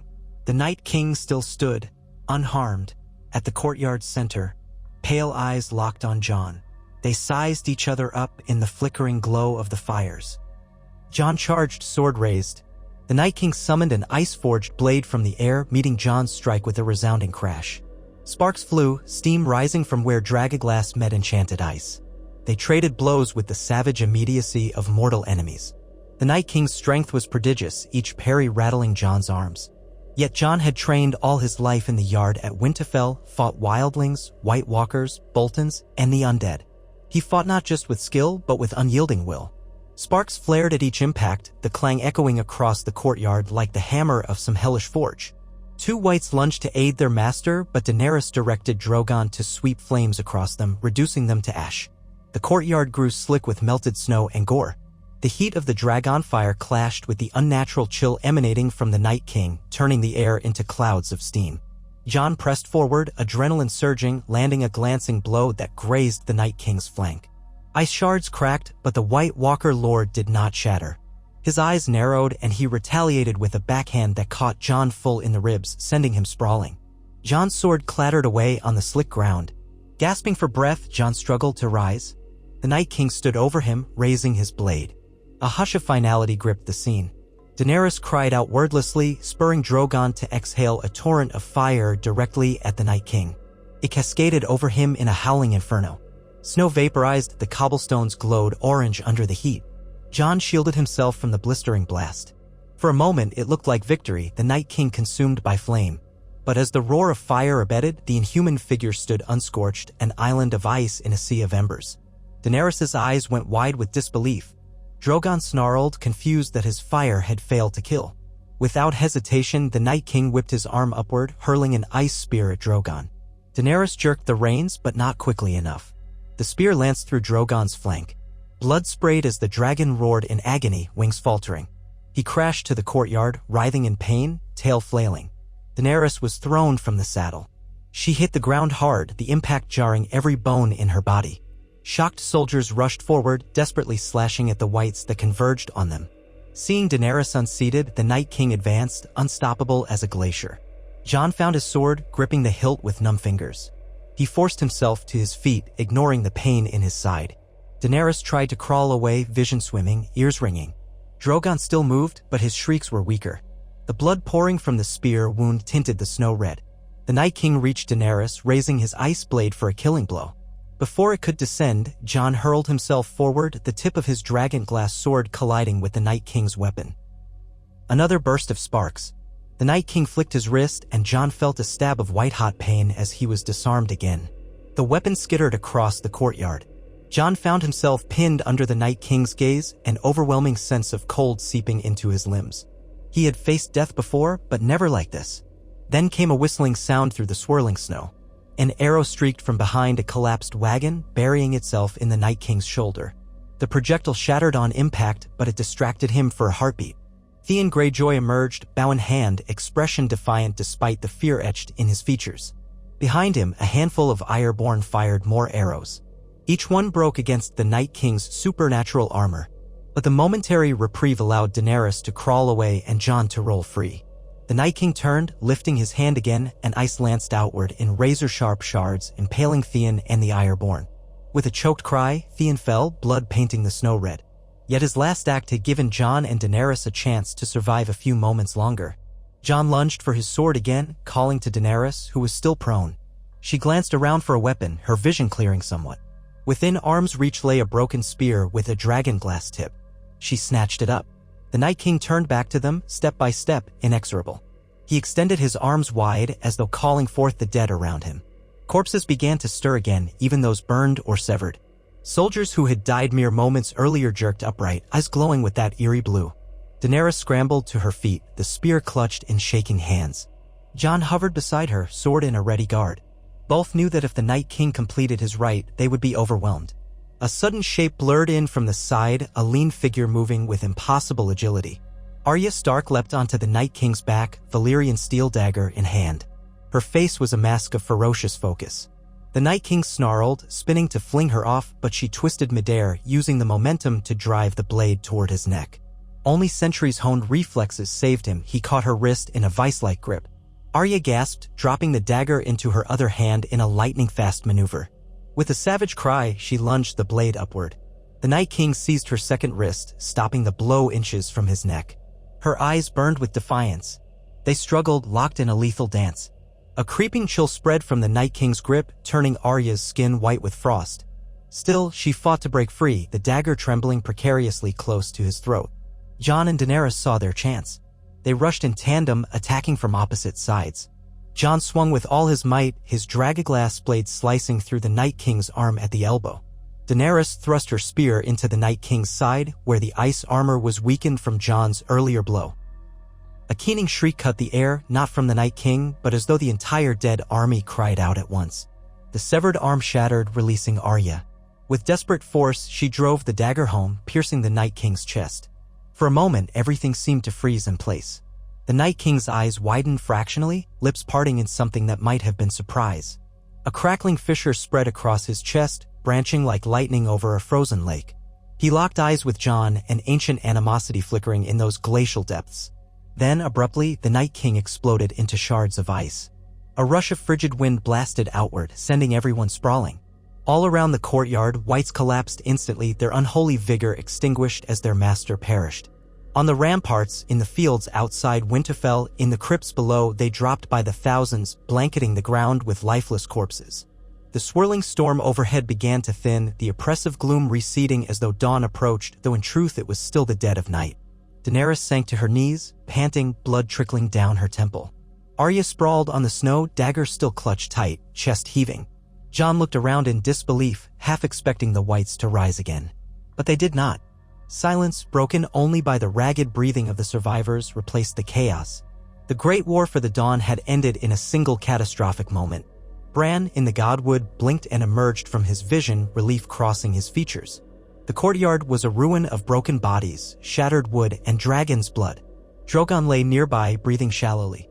Jon's heart panged at the sight. Smoke rose from the still-burning trenches and scattered fires, turning the sky into a gray haze. The stench of charred flesh hung thick. In every corner of Winterfell, men and women stared in dawning realization that the dead had finally fallen. Some wept in gratitude, others collapsed from exhaustion or wounds. A few stared blankly, shell-shocked by the enormity of what they had witnessed. Tormund roared in triumph, beating his chest. A hush of collective disbelief clung to the ramparts, then cheers erupted in pockets, mingled with cries for help and sobs of mourning. The living had prevailed, but at a terrible cost. Jon hurried to Daenerys, supporting her as she tried to stand. Her gaze flew to Drogon. "He's alive," Jon assured, though the dragon was grievously injured. She reached his side, laying a trembling hand on his flank. Drogon's eye slid open at her touch, a low rumble in his throat. Across the yard, Rhaegal remained prone, too badly wounded to rise. Daenerys closed her eyes, relief mingling with sorrow. Both dragons had survived, though they might never fly as they once did. Arya struggled upright, bracing herself against the broken spear she still gripped. "Is it over?" she rasped. Jon nodded, still catching his breath. "Yes," he said softly. "Thanks to you." He looked at her with something like wonder. She gave a curt nod, tears gathering in her eyes unbidden. Then she limped away to find the others who might need her help. Sansa emerged from the castle interior, her gown tattered, a bloody dragonglass dagger in her hand. She appeared stunned by the sight of so many corpses sprawled motionless. "They just dropped," she said, voice quaking. "One moment they were clawing at us, the next, done." She looked around the courtyard, taking in the devastation, searching for familiar faces. Their eyes met and Jon gave a faint nod. The Night King is gone. In the following hours, survivors worked by torchlight and the flicker of flames to tend to the wounded and extinguish scattered fires. They moved with numb resolve, occasionally pausing to embrace someone they thought lost or to weep over a fallen comrade. The snows outside the castle glowed orange in the reflected light of the fires, and fresh flakes began to drift down once more as though the sky shed tears for the dead. In the crypts, the reanimated remains had collapsed as well, leaving Sansa and Gilly's group trembling but miraculously alive. They emerged, blinking at the carnage above. Davos coordinated triage in the Great Hall, aided by Sam, who cleaned and bandaged countless wounds. There were not enough healers, not enough bandages, not enough time. Many would succumb to their injuries, but at least the immediate threat had passed. Grey Worm and the Unsullied, still disciplined despite their losses, patrolled the castle to ensure no stray pockets of whites remained. The bodies of White Walkers that had been slain lay in shattered pieces, ice slowly melting into the slush. Hours later, or perhaps it was minutes that felt like hours, the first gray hint of true dawn crept over the horizon. The sky lightened from pitch black to a sullen, smoky gray. Snow continued to fall, cloaking the ruins in a muffling blanket. In the courtyard, Daenerys sat beside Drogon, pressing a cloth to the wound in his flank. She spoke softly in High Valyrian, trying to calm her injured child. The massive dragon hissed in pain but allowed her to tend him. Nearby, Rhaegal dozed fitfully, his own wounds grave. Jon approached quietly, his shoulders hunched beneath a thick fur cloak. "How is he?" he asked, placing a hand gently on Drogon's side. The dragon rumbled, though in no shape to rise or resist. Daenerys exhaled shakily. "He lives. That is all I can say for now." She paused, her eyes reflecting the weariness of a queen who had lost too many. "Rhaegal?" Jon shook his head. "Not good, but alive. I can feel his breathing." He dared to rest his palm on the green dragon's neck, feeling the laboring heartbeat within. With any luck, time and care would let them heal, but they would bear scars as the rest of them would. Daenerys turned her gaze to Jon, taking in his exhausted features. Soot clung to his hair, sweat streaked his brow, and dry blood crusted one sleeve of his coat. Yet she saw a resilience in him that resonated with her own. "We did it," she whispered. "All of us. But at such a cost." Jon nodded, eyes scanning the courtyard. Men in stark livery dragged corpses into piles, many of which included their own kin. The flickering flames of scattered torches cast macabre shadows on the walls. "We mourn our dead," Jon said, voice raw. "Then we decide what comes next." Daenerys bowed her head, her voice quiet. "Cersei remains in King's Landing, and Euron Greyjoy roams the seas. The realm is still broken, but at least now we have a future to fight for, rather than only an end." Her gaze lifted to the battered towers of Winterfell. "I promised the North I would help them fight the dead, and I've kept that promise.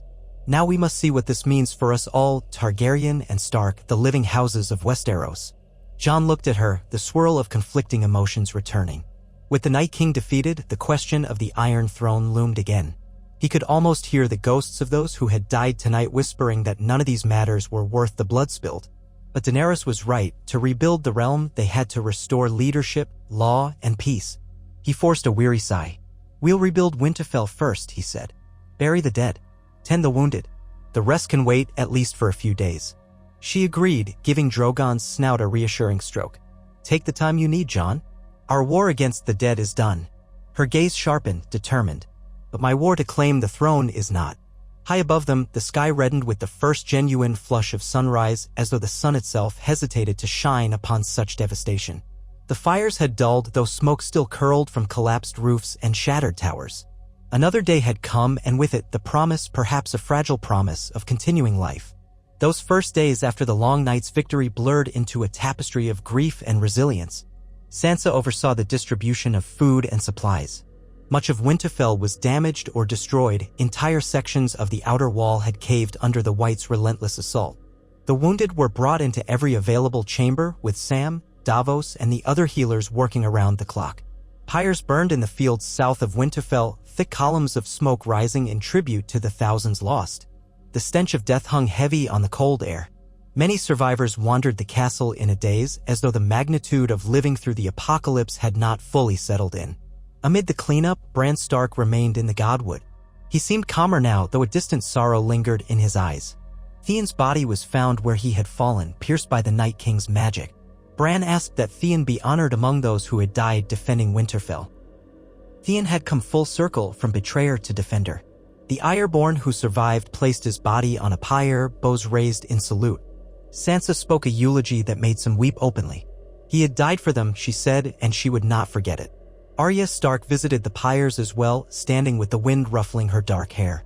She seemed to carry herself differently now, as though the final confrontation had consumed the last remnants of her innocence.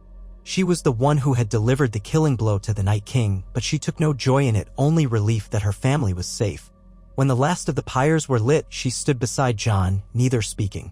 The crackling of flames sufficed as the final farewell to those who had fallen.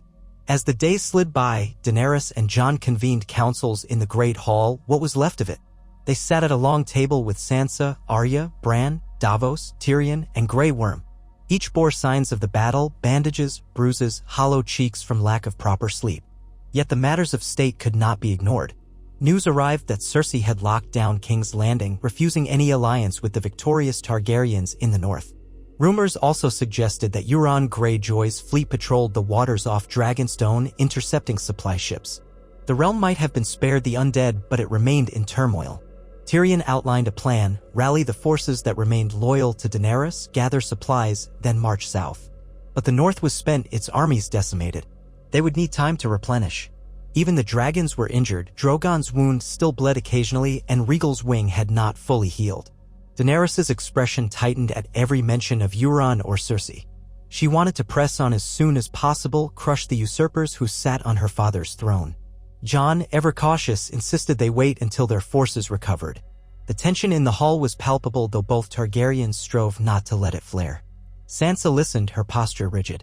She recognized Daenerys' fervor for the throne. It was the same ambition that had driven so many Southerners who had hurt the Starks in the past. Yet Daenerys had also fought for the north. She had lost many of her own men, nearly lost her dragons, and risked her life to save them all. The realm was complicated now, bound by new debts of gratitude and overshadowed by old grudges. Sansa was not sure how it would unfold. Bran occasionally interjected, speaking in that softly distant voice. He warned them about the volatility of a realm emerging from near destruction. Lawlessness might break out, bandits roving the countryside in the vacuum left by the war. Food supplies were critically low.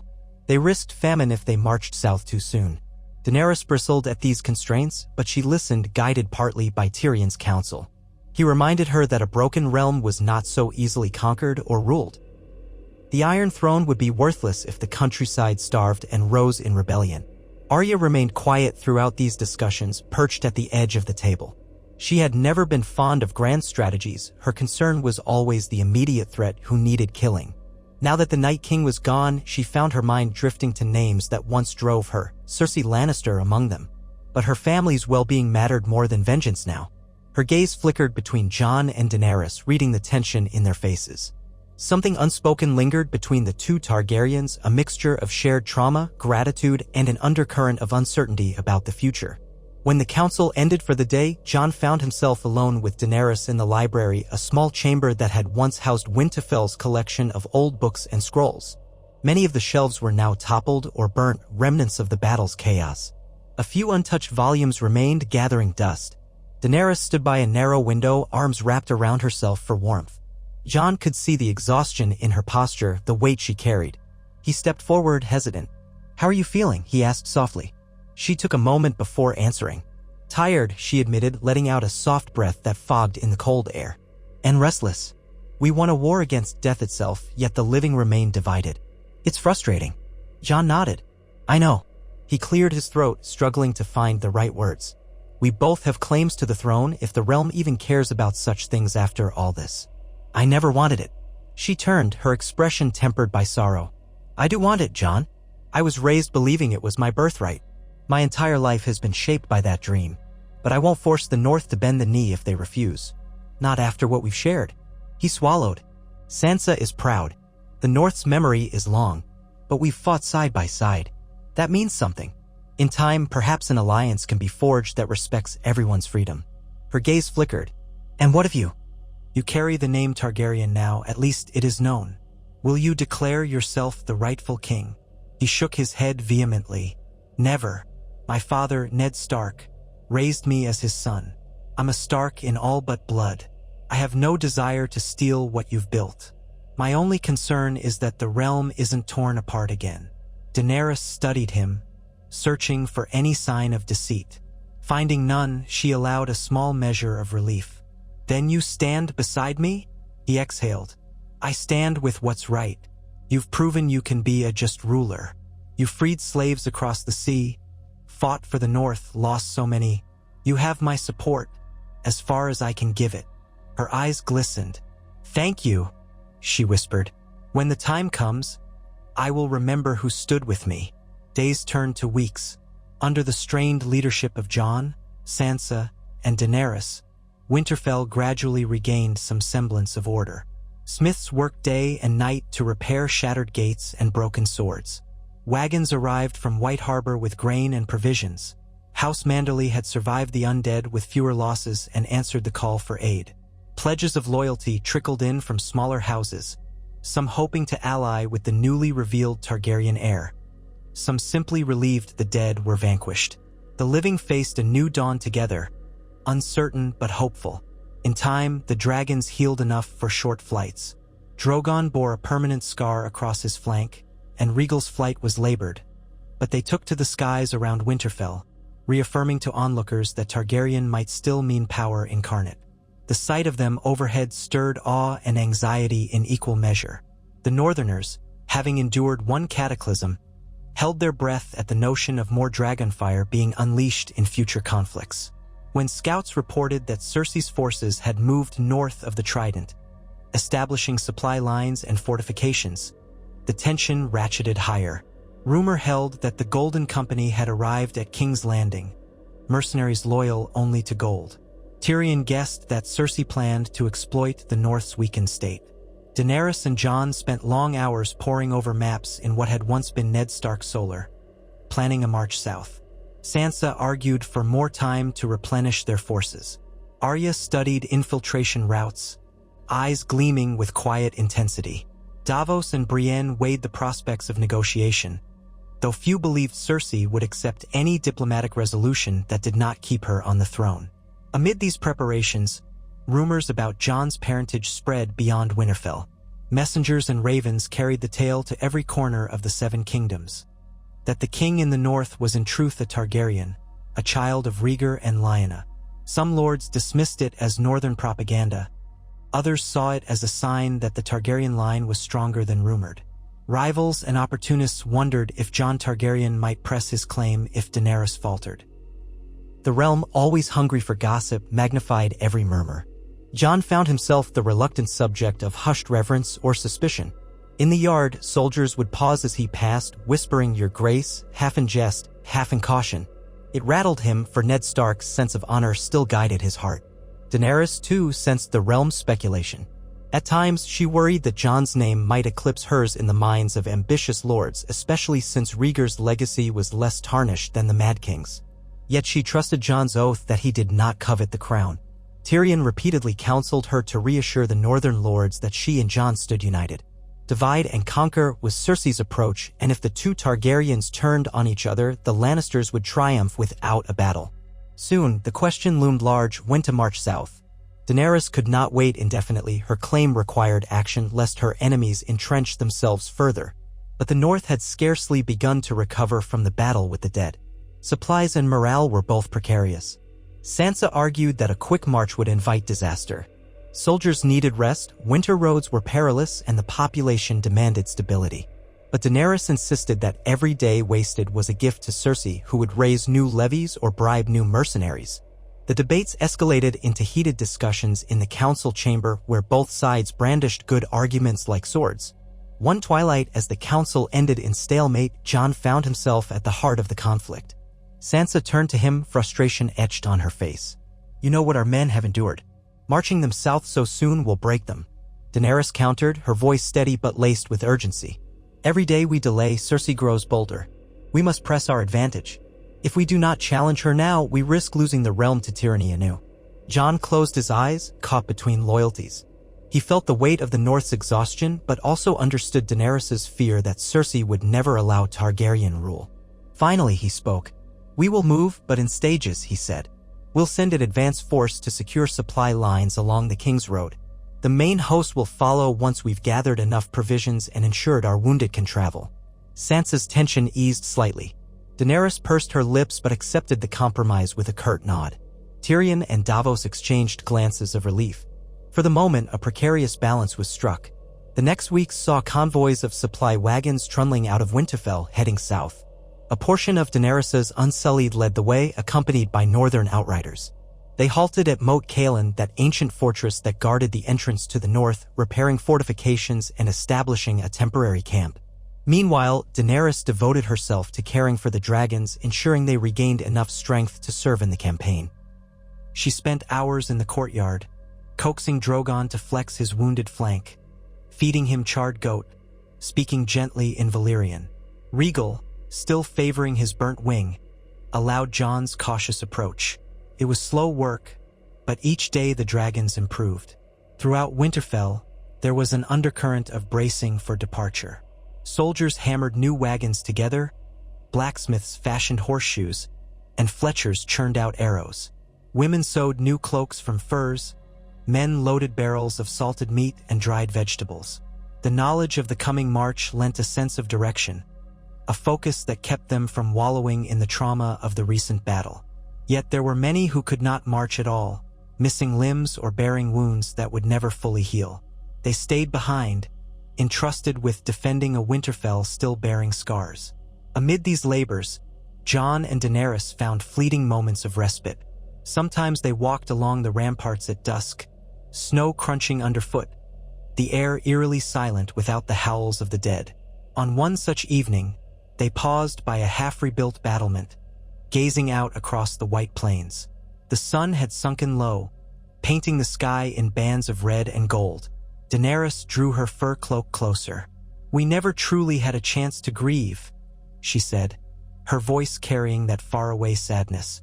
"Grey Worm lost so many brothers, and now must lead the Unsullied South.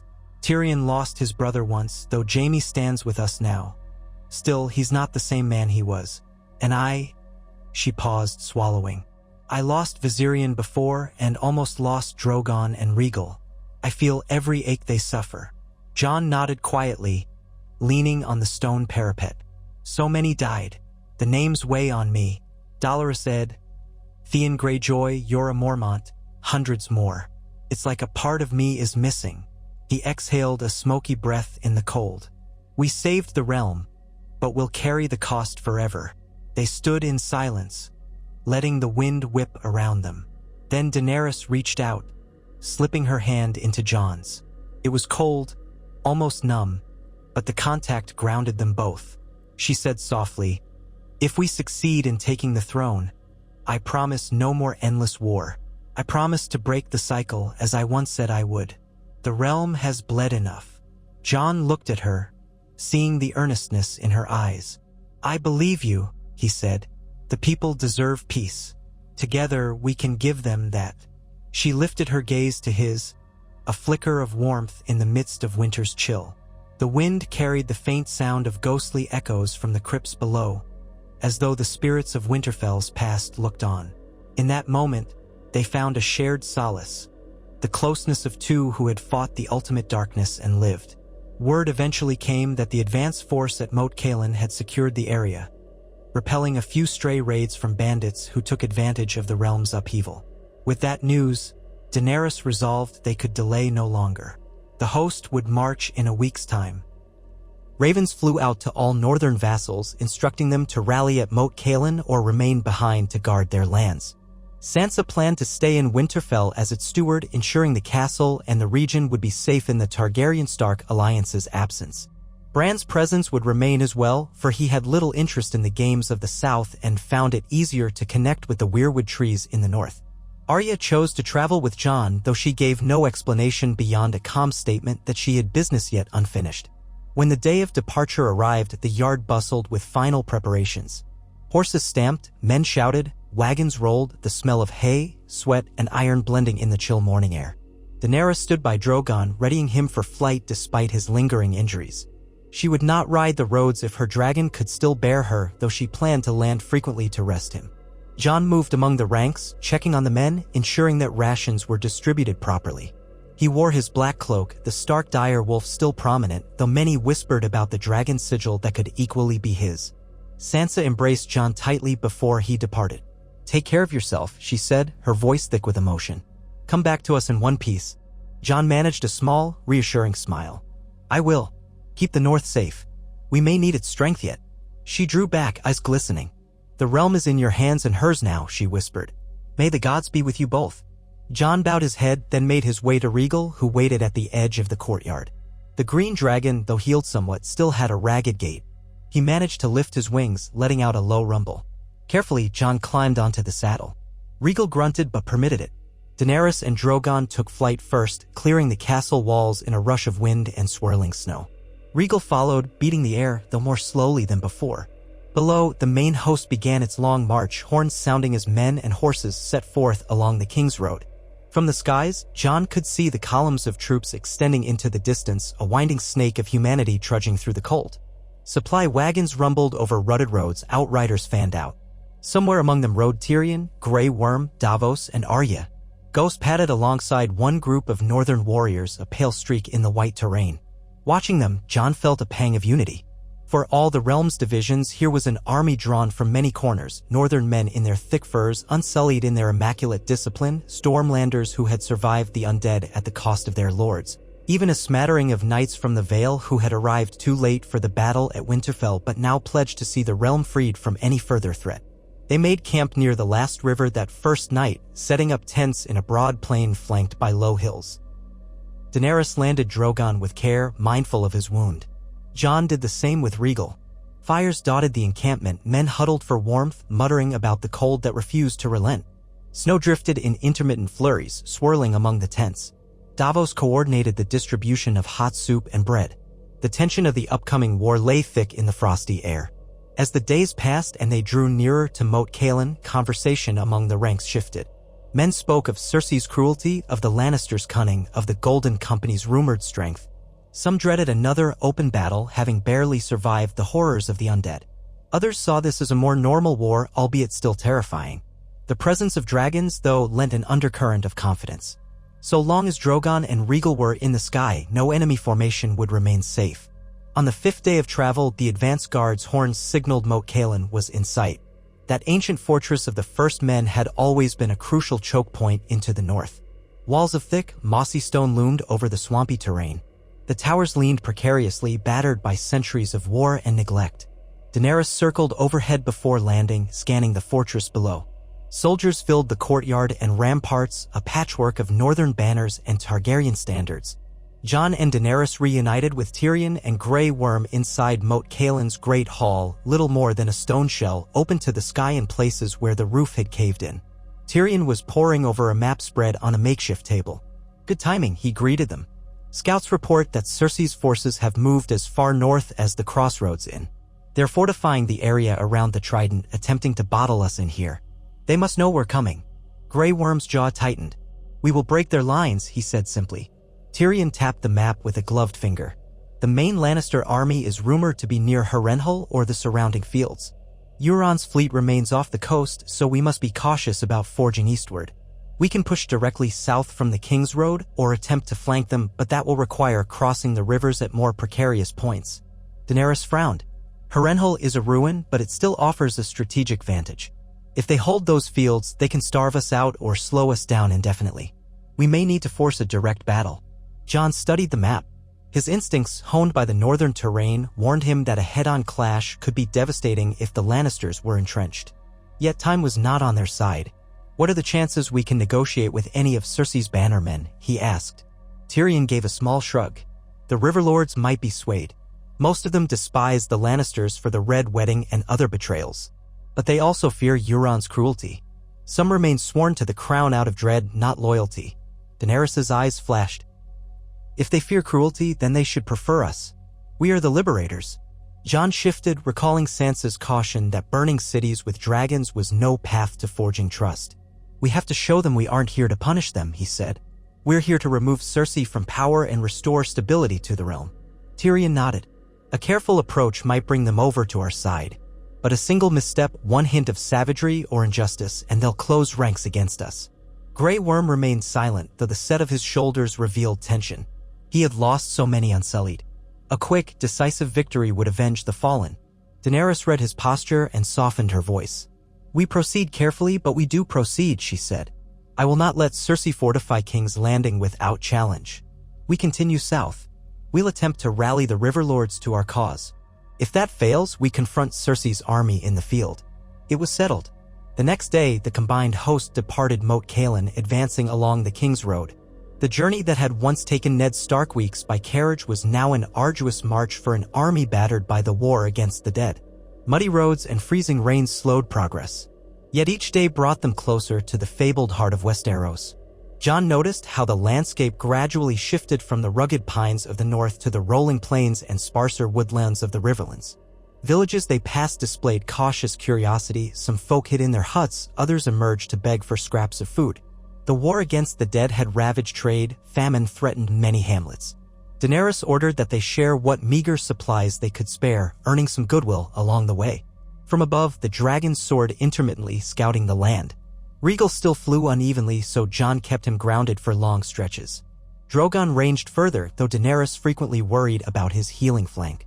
Their presence in the sky sent a strong signal to friend and foe alike. House Targaryen was coming. Ravens flew to and from their camps each day, though much of the news was contradictory. Some said the Lannisters had 50,000 men, others said 20,000. Euron's fleet was rumored to be near Cracklaw Point, then a day later near Blackwater Bay. Misinformation abounded, sown by Cersei's spy masters. In the starlit evenings, around campfires, soldiers would share gallows humor about the battles to come, or recount the terrors of fighting the undead. Sometimes the talk turned to Jon's parentage, to the swirling rumors that he might challenge Daenerys. Jon usually retreated early or busied himself with patrolling the perimeter to avoid such chatter. He had no desire for a crown, no desire to overshadow Daenerys' authority. Yet the gossip was relentless. The realm had not often seen a man with as much mystique. Resurrected by the Lord of Light, a Targaryen raised by Ned Stark, a man who rode dragons yet wore the black and gray of the north. Arya, meanwhile, vanished frequently, returning with fresh intelligence about local lords or potential threats. She seemed to relish slipping behind enemy lines, gathering secrets. The Hound grunted that she was more ghost than girl. Davos tried not to question her methods. If she helped them avoid ambushes, he accepted her unorthodox skills. Eventually, the host arrived at the Trident, the wide river crossing where Robert Baratheon had once hammered Rhaegar Targaryen into the water, spelling the end of the Targaryen dynasty decades ago. Now, ironically, Rhaegar's son stood upon those muddy banks, gazing at the swirling current with a haunted expression. Daenerys joined Jon, dismounting from her horse. She recalled the stories of that legendary battle, how her brother died with rubies scattering into the river. She saw the tension in Jon's face, the legacy of that fateful day living on in him, though he had never asked for it. They crossed the Trident on a half-collapsed stone bridge, carefully managing the wagons to avoid accidents. Beyond, the lands of the Riverlords stretched, scarred by recent conflicts. The banners of House Tully had once flown proudly here, but the Tullists themselves were scattered or under Frey influence. With Walder Frey long dead, House Frey had fractured and many small lords now jockeyed for position. Chaos reigned. Daenerys convened a parley with several local lords who tentatively approached her camp, curious about the Targaryen queen and her rumored nephew. Under a white pavilion, they discussed alliances.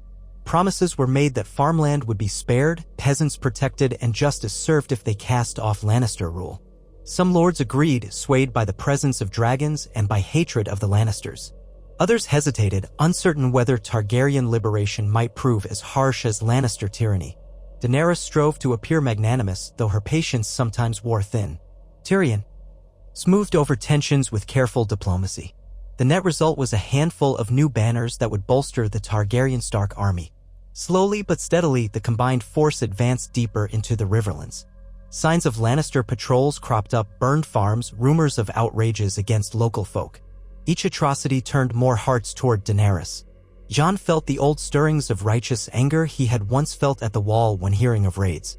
A new wave of outriders joined them, bearing battered armor or threadbare cloaks, all eager to see the Lannisters ousted.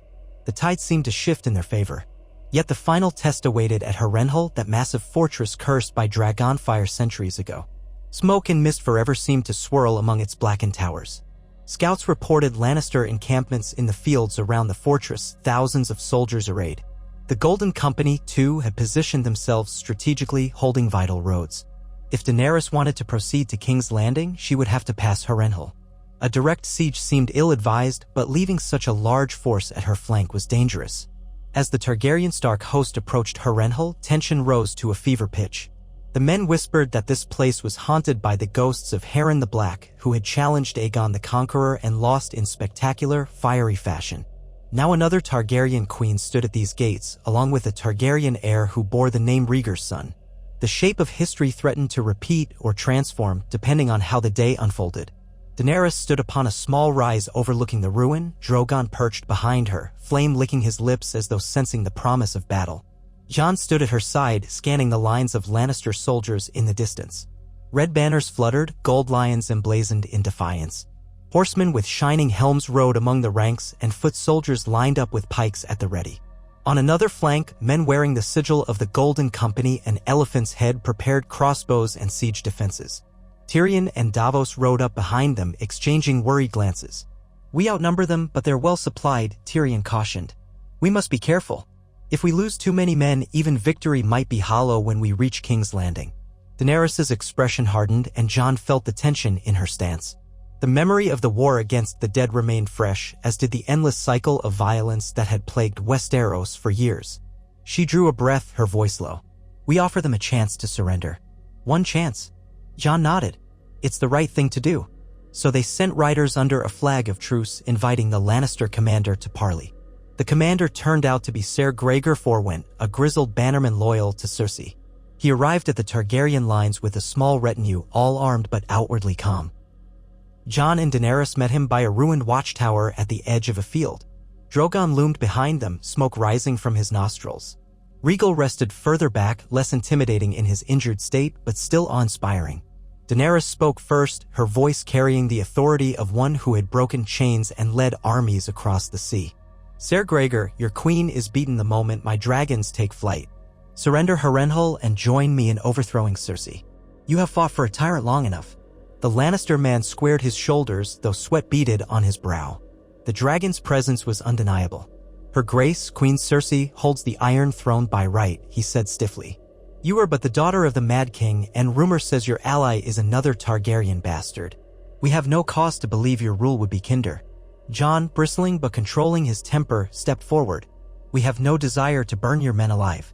We fought to save this realm from the Night King. Ask your own soldiers, enough word has spread of how we risked everything for the living. We offer you peace, not subjugation." Ser Gregor sneered. "I saw what you did at the Loot train battle where you burned my brothers with dragonfire. Your queen's mercy is a convenient story. We will not yield." Daenerys' jaw tightened, remembering that fateful day. She had tried to show restraint, yet the stigma of dragonfire endured. "I make no excuses for the battles I have fought," she said, voice growing colder. "But I promise you this, if you stand down, you and your men will be spared. If you stand against me, I will do what must be done." The Lannister knight hesitated only a moment before spitting at the ground. "Then come and claim it, usurper." He turned on his heel, riding off with his retinue. Daenerys stared after him, the wind ruffling her silver braids. Jon watched her, seeing the storm of emotion building. They had tried reason and had been refused. A wave of resigned understanding passed through the Targaryen ranks. Another war would begin, a final war overshadowing the realm's fragile respite from the dead. That afternoon, the Targaryen Stark forces arrayed themselves across the field. War drums pounded, horns sounded. Men knelt, adjusting straps, murmuring prayers. Horses stamped the ground, snorting in the chill. Above them, the ancient towers of Harrenhal stood as black silhouettes against a bleak sky. On the Lannister side, lines of pikes bristled, archers knocked arrows, siege engines creaked into position.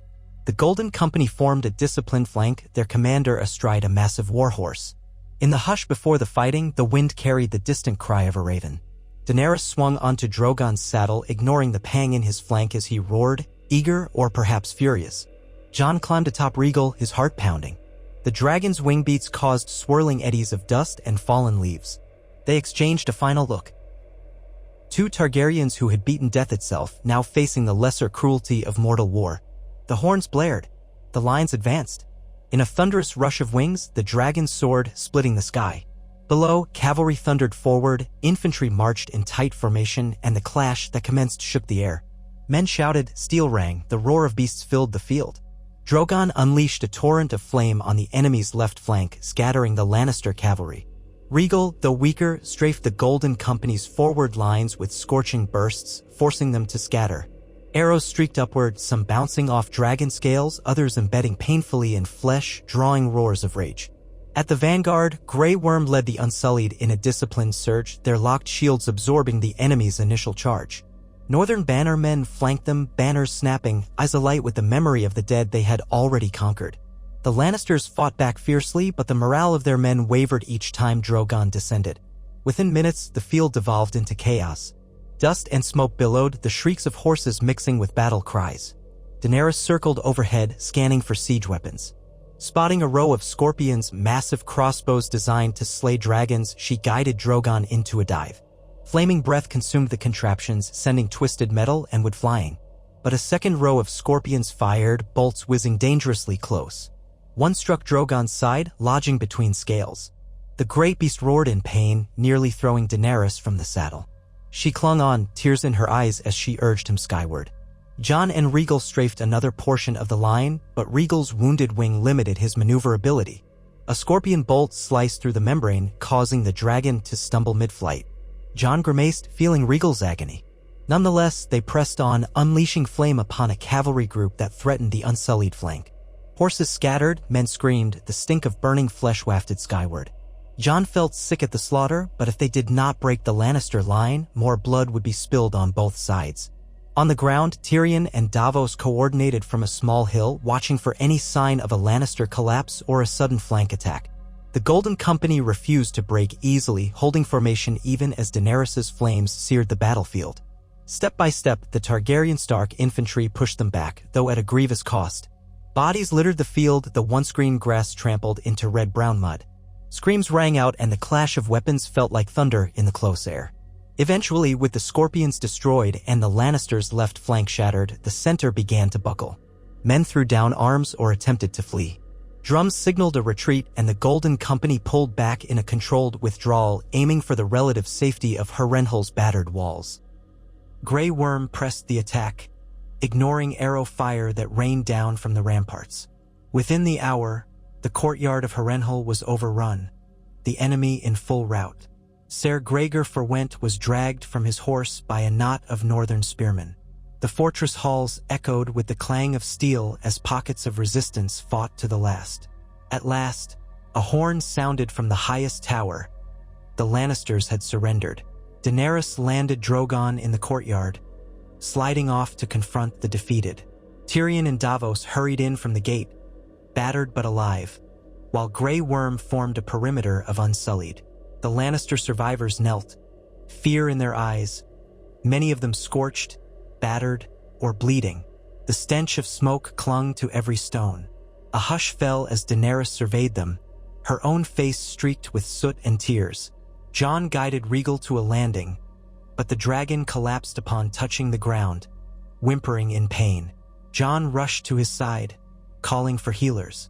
The battered Lannister commander was forced to his knees. Daenerys gazed upon him, remembering his spit at their last parley. She saw the dread in his eyes now as Drogon hissed behind her, black wings half-furled. She inhaled, summoning her courage and mercy. "Swear fealty," she said evenly, "or face the consequences. I will accept no further treachery." Ser Gregor bowed his head, voice trembling. "I will yield. The fortress is yours, as is the command of our forces." Daenerys turned to the rest of the kneeling men, her voice carrying, "Your lives are spared. Lay down your arms.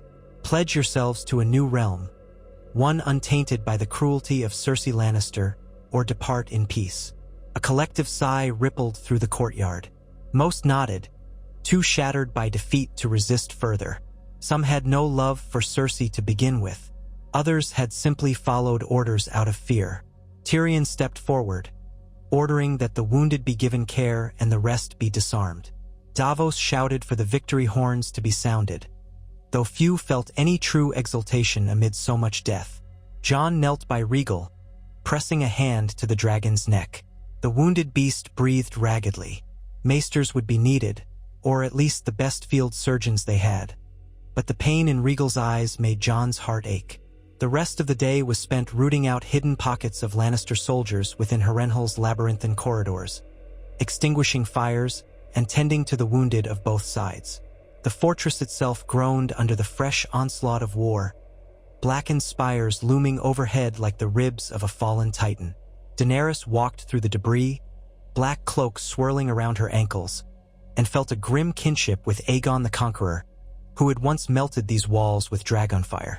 She had tried to spare as many as possible, but war was war. By nightfall, the Targaryen Stark banners flew over the ramparts of Harrenhal. Pyrrhic victory, but a victory nonetheless. Daenerys convened a brief council in the Great Hall, which was half-collapsed and open to the sky. The wind whistled through cracks in the stone. Torches flickered, illuminating faces stained with dirt and fatigue. Tyrion spoke of the next step. King's Landing lay less than a fortnight's march away. The city's defenses would be formidable, and Euron's fleet still prowled. Jon listened quietly, thinking of the battered men outside, the dragon's injuries, the emptying supply wagons. He recalled the vow he had made with Daenerys to end tyranny, to spare the realm more chaos. Yet the path led directly to Cersei's gates. For now, though, Harrenhal was theirs, and that meant a foothold in the southern half of Westeros. With the realm's greatest threat, the Night King, gone, this final confrontation with Cersei seemed almost mundane by comparison. Still, many more could die if the Queen in King's Landing refused to yield. Stepping outside after the council, Jon gazed at the moonlight on the broken towers. The air was cold, tinged with the smell of blood. He felt Daenerys' presence beside him before she spoke. She placed a hand lightly on his arm. "You look troubled," she said. He turned to her, seeing her hair disheveled, soot-streaked cheeks, eyes rimmed with exhaustion. And yet something in her posture remained unbroken. "We've come so far," he said. "We survived the dead. We overcame the Lannisters here. But at what cost? How many more will die before the Iron Throne is claimed?" Daenerys' voice was soft, yet unyielding. "A cost I bear every day. But we cannot falter now. We must face Cersei, or the realm remains under her heel. We didn't endure the Great War just to allow another kind of darkness to reign." Jon nodded slowly, acknowledging the truth of it. "Then we face her. Together." The wind tugged at their cloaks, swirling ash and dust around them. Harrenhal loomed like a silent witness to their resolve. Far in the distance, the faint cries of the injured mingled with the crackle of a dying fire. Above, the moon glided through a hazy sky, offering pale light on the battered land. And so the final march loomed. The realm, having escaped the Night of the Dead, now braced for one last trial. Two Targaryens, once strangers, now bonded by blood, sacrifice, and an unrelenting sense of duty, prepared to challenge the Lion Queen of King's Landing. Behind them, the North carried wounds that might never fully heal. Before them, the capital waited with walls of stone, a fleet of iron, and a cunning queen perched upon an uneasy throne.